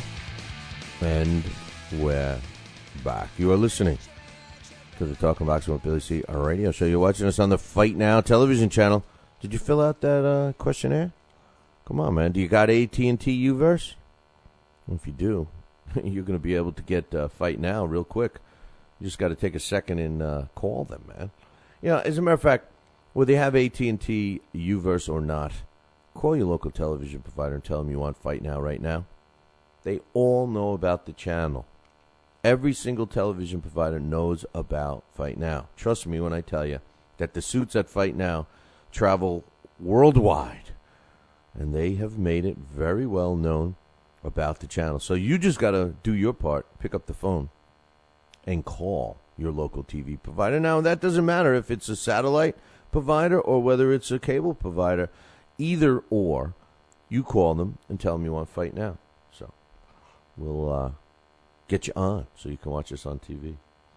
I'm talking about the Lucien Bute cut on his widow foot, and I'm convinced that it took place with that killer grass in Florida. They got they may even call it razor grass. I'm not sure if they call it razor grass or not, but anyway, my man Mac, not to be confused with the original Mac Man, who doesn't even email me anymore. Mac Man, you still listening? But we got the other Mac, and then I say, man, it's like Mac Man is one guy, and then you have Mac Man. It's like, hey man, what's up, Mac Man? But anyway, that Mac, the Filipino Mac, I guess he's coming to. He's saying the monster of Pac-Man will about to be exploded. I don't know what that. He says that. Wait till December. The Philippine tornado is about to come in Vegas. I thought that was my man Mac. Now Mac is a fighter. He's training and everything else, and I thought maybe he's coming. And Mac says, no, the monster of Pac-Man will about to explode. So I don't know, man. You gotta explain yourself to me more. You gotta explain to yourself. Explain. Speaking of Pacquiao, he's back. He's back training at the Wild Card Gym in Hollywood. There was a. I made a reference to a movie once. They Call Me Bruce. It was like a spoof on Bruce Lee, but it was kind of funny. But I believe in that same movie there was a guy named Hollywood, right? And every time I see Hollywood, I think of no, my name is Hollywood. And that was in They Call Me Bruce. Anyway. Yeah, you guys wonder why I'm a wackadoodle. If you go back and learn about some of these things that I refer to that happened 30 years ago, maybe that's the reason I've become such a demented individual. But he won. He was a world champion, not one, not two, not three, not four, not five, not six, not seven, 8 different divisions. And his head got a little bigger. But who knows? Who knows? Yeah, I guess they're having, really, he does.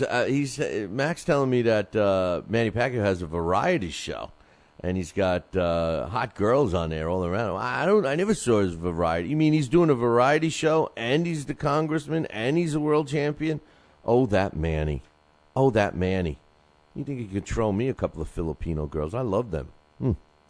Anyway, he's back at the Hollywood Gym training with his man, and that's Freddie Roach, of course.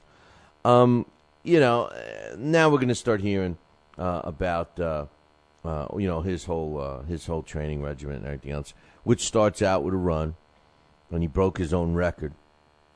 He does a 3.5-mile course in 22 minutes. That's pretty fast. I can't even drive that in 22. But 3.5 miles. What happened to 6? I think 6 was the magic number you're supposed to do. But anyway, I guess that doesn't matter.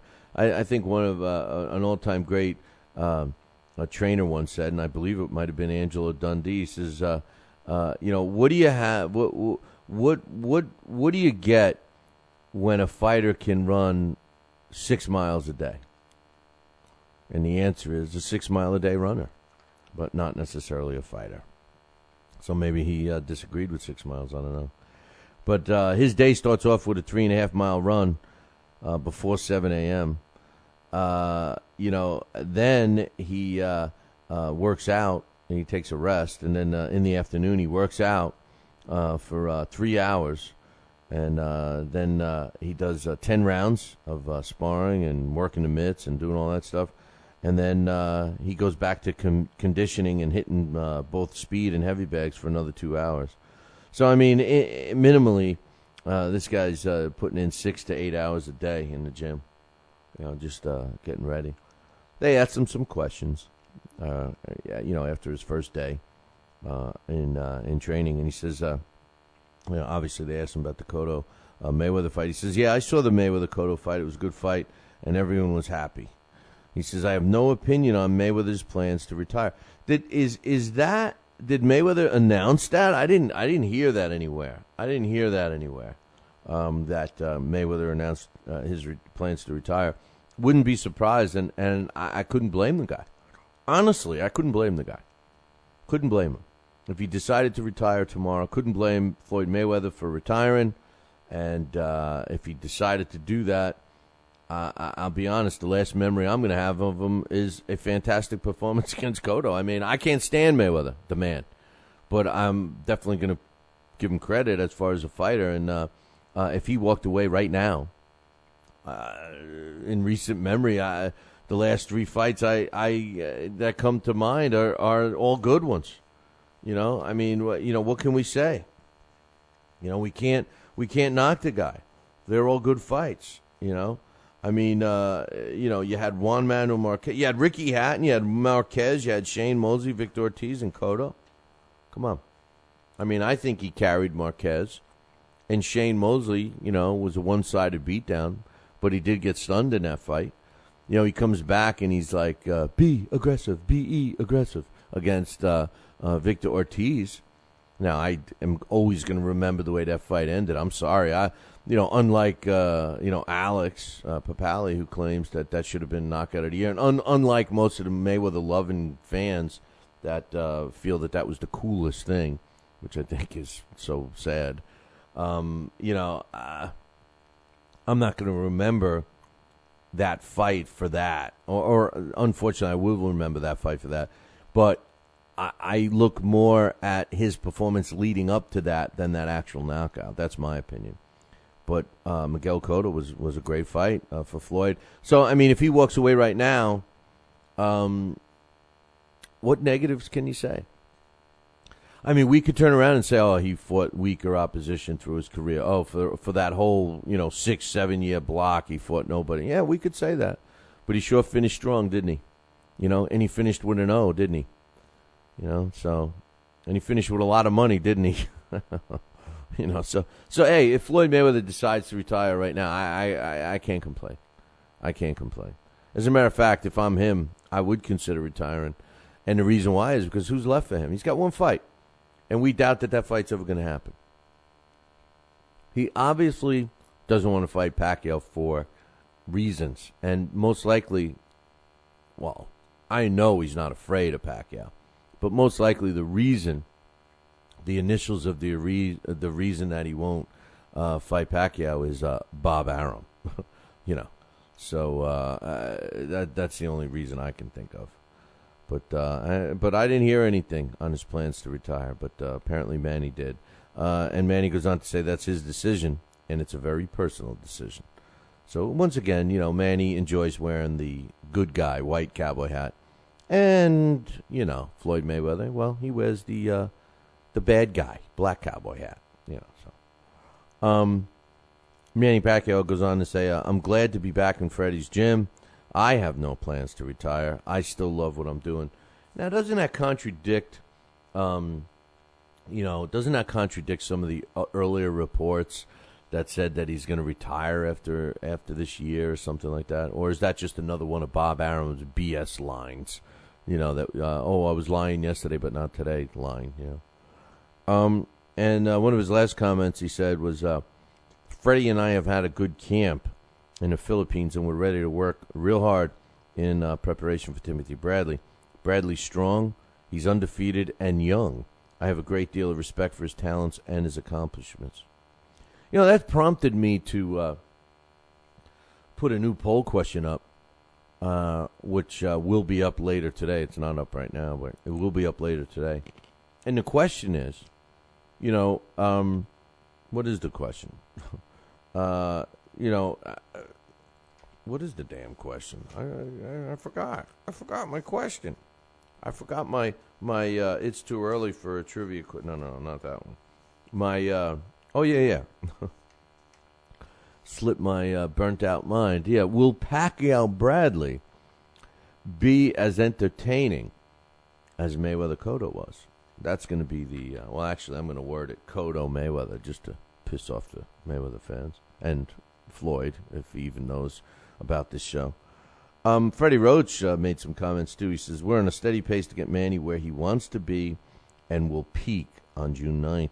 We built a good base to build on in our training camp in the Philippines. Now it's time for the hard work and the strategy. Is that a subliminal message from Freddie Roach, feeling that the hard work begins now, 1 month out, and that the Philippines was just conditioning? Well, we all know that that's the plan. He says, we had a good session today. Manny went a strong 10 rounds with me on the pads. He'll sleep good tonight.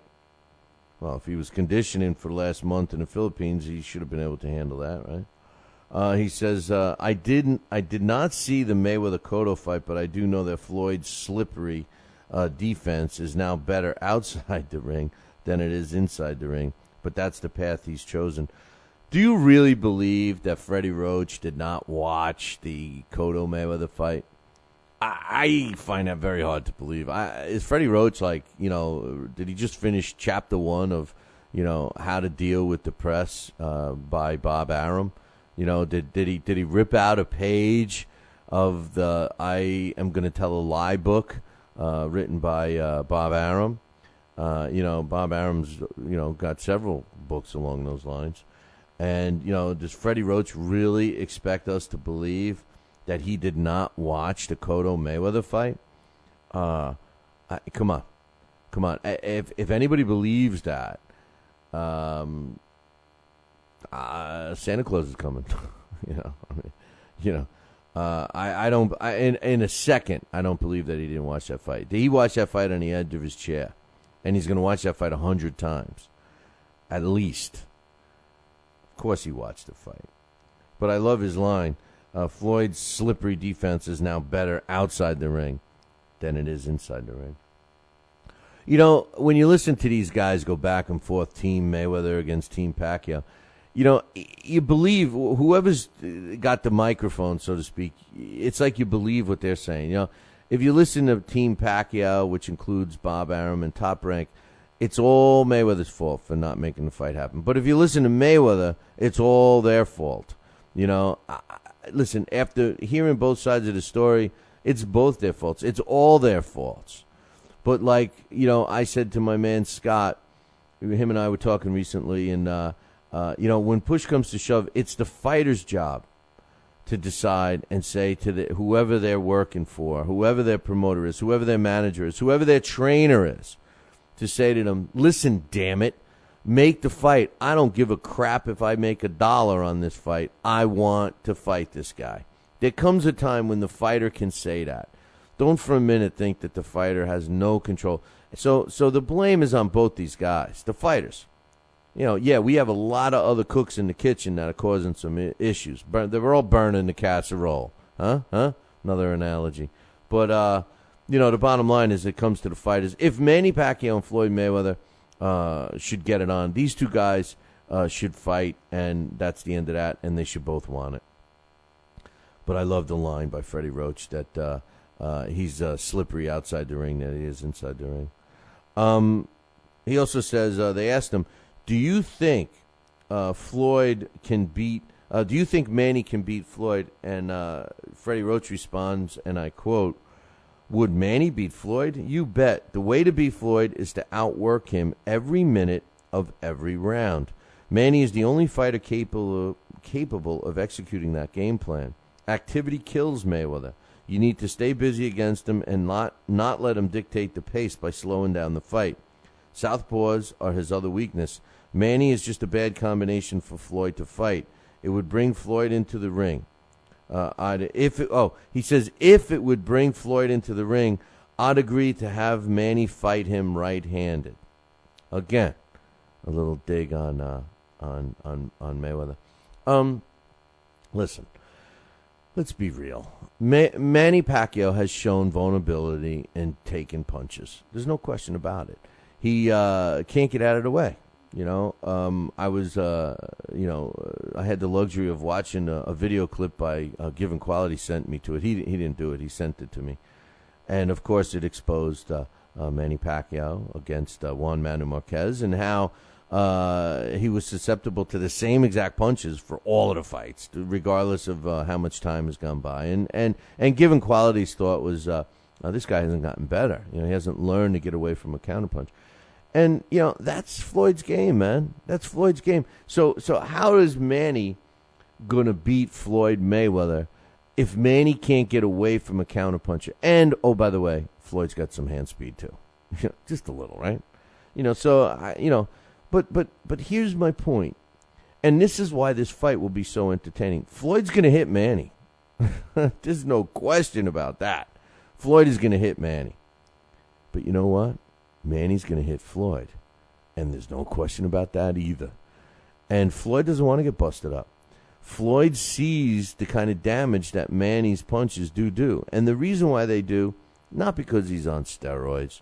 And let me make something clear. If they find out that Manny Pacquiao has been taking performance-enhancing drugs, if he ever tested positive, I would be the first to, chastise him. I believe he's not on him only because he puts the pressure of the whole Filipino, what do they call it? The whole Filipino crowd, I don't know, the whole Filipino people on his back.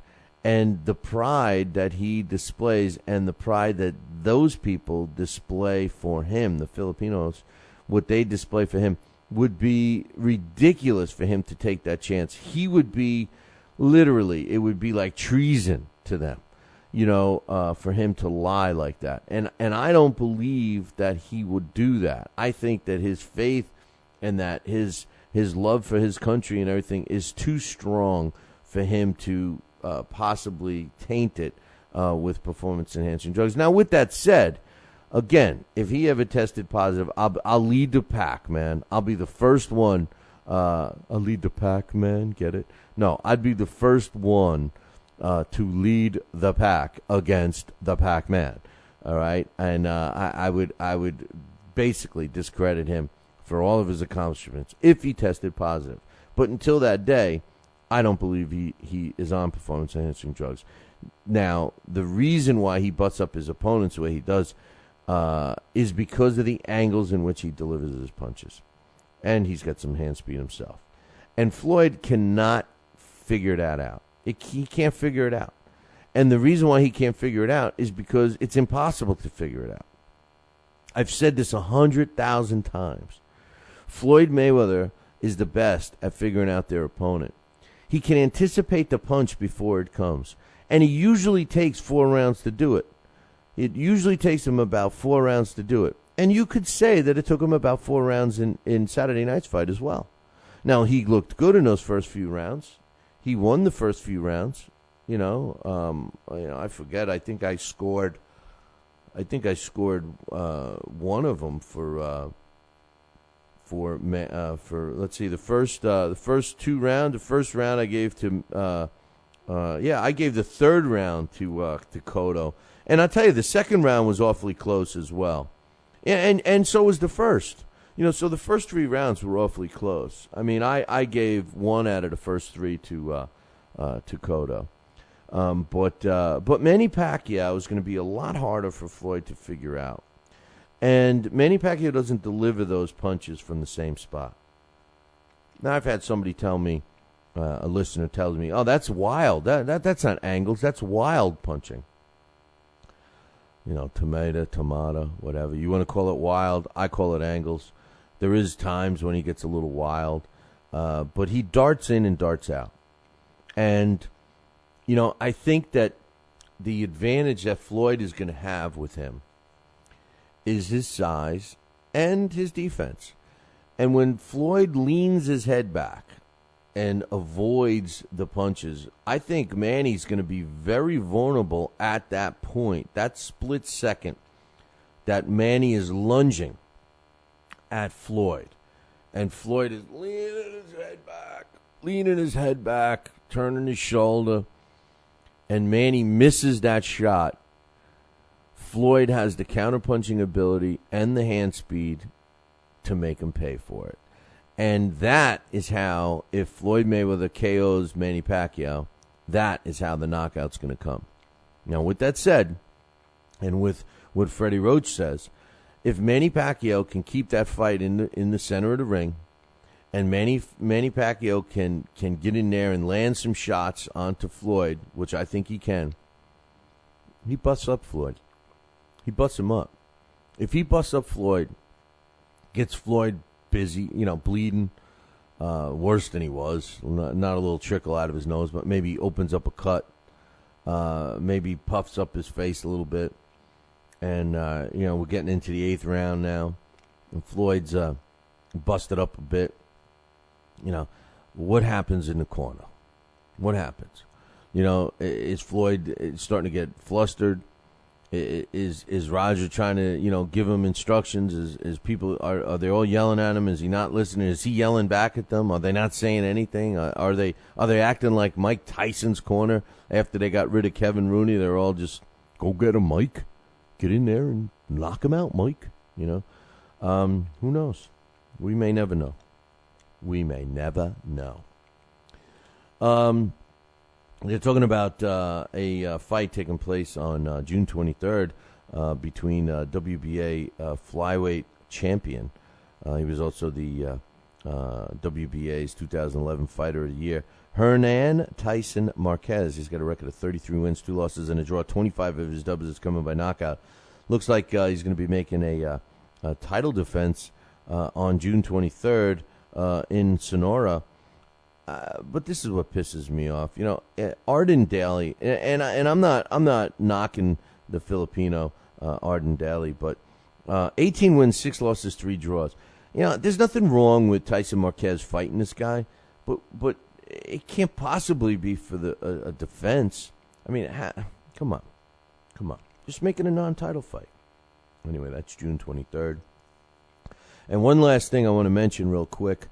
DeBella Entertainment issued a congratulations to their own fighters, which I think the only reason why I'm giving DeBella the time right now is because I agree with them 100%. Carlos Quintana and DeMarcus Chop Chop Corley both had to go in as opponents in their opponent's backyard to win, and both of them won by way of knockout. Chop Chop Corley was he's 37 years old, and he went to Ireland and knocked out Paul McCluskey, which was a pretty good thing for him since he was a 7-1 underdog. So congratulations to Chop Chop, and of course Carlos Quintana on the undercard of the Cotto Mayweather fight. He knocked out DeAndre Lattimore in the 6th round, which actually was no surprise to me. But Chop Chop was a surprise because I thought this was a guy that, for all intent purposes, as far as I'm concerned, was a washed-up, finished fighter. But hey, goes to show you what I know, right? Wake up! It's time for It's too early for a trivia question. All right, today's It's Too Early for a Trivia Question. Question is being brought to us by Star Boxing and their May 18th, next Friday night, their event that's taking place at the Albany Times Union Center. If you want to get some tickets for that, it's a great card featuring Serrano, Raymond Serrano against Kareem Mayfield is the main event. It is an ESPN Friday Night Fights, but you should be there live. It's a great venue. To get tickets, visit our website, www.billycboxing.com, and click one of the Star Boxing posters on the right-hand side. That'll take you right to where you can get some tickets. You could also win some tickets at the Halftime Bar and Grill on Route 9 in South Glens Falls, so swing by there and get your chance to win tickets now. On the line today courtesy of PrizeFightingBooks.com and my man Clay Moyle, is Clay Moyle's latest book, Billy Miskey, the St. Paul Thunderbolt. Great read. As a matter of fact, I just finished it, and I got another couple of books on tap. As a matter of fact, well, we'll get to that another time.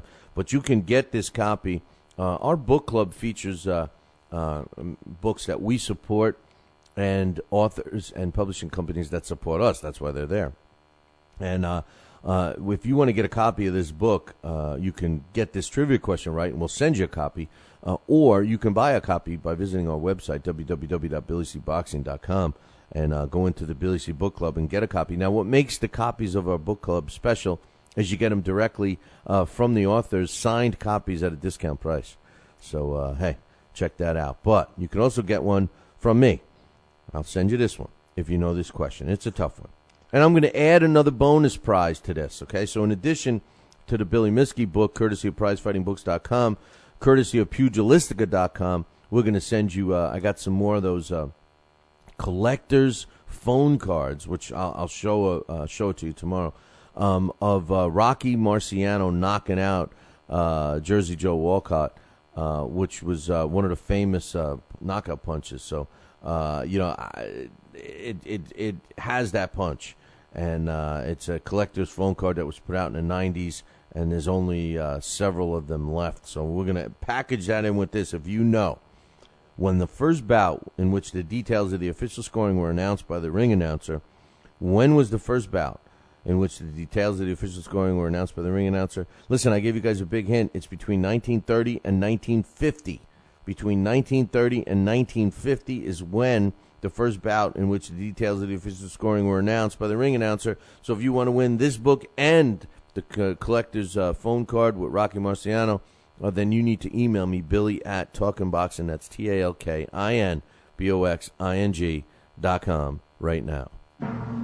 This day in boxing history. And finally, on this day, May 8th, back in 1993, I got to remind you that this day in boxing history is being brought to us by Campanaro and Tomkovich. If you need a lawyer, use the ones that keep me out of trouble.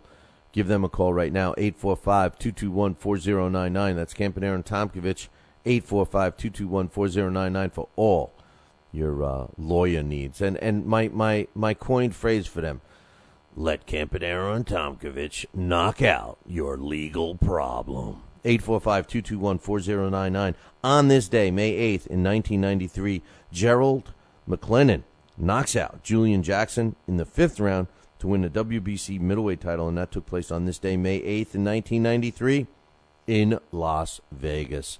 Hey, man, that concludes our show for today. Don't forget, we do the thumbs up, thumbs down immediately following the show in about a minute, but right now I do have an important message for you.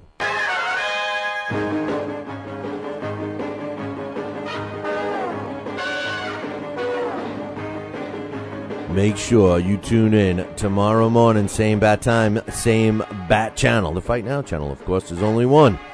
Call your local television provider right now and tell them you want the Fight Now channel added to your sports channel lineup. It's that simple. For all the information about Fight Now, find it at their website, www.fightnow.com. See you all tomorrow. Ciao, baby.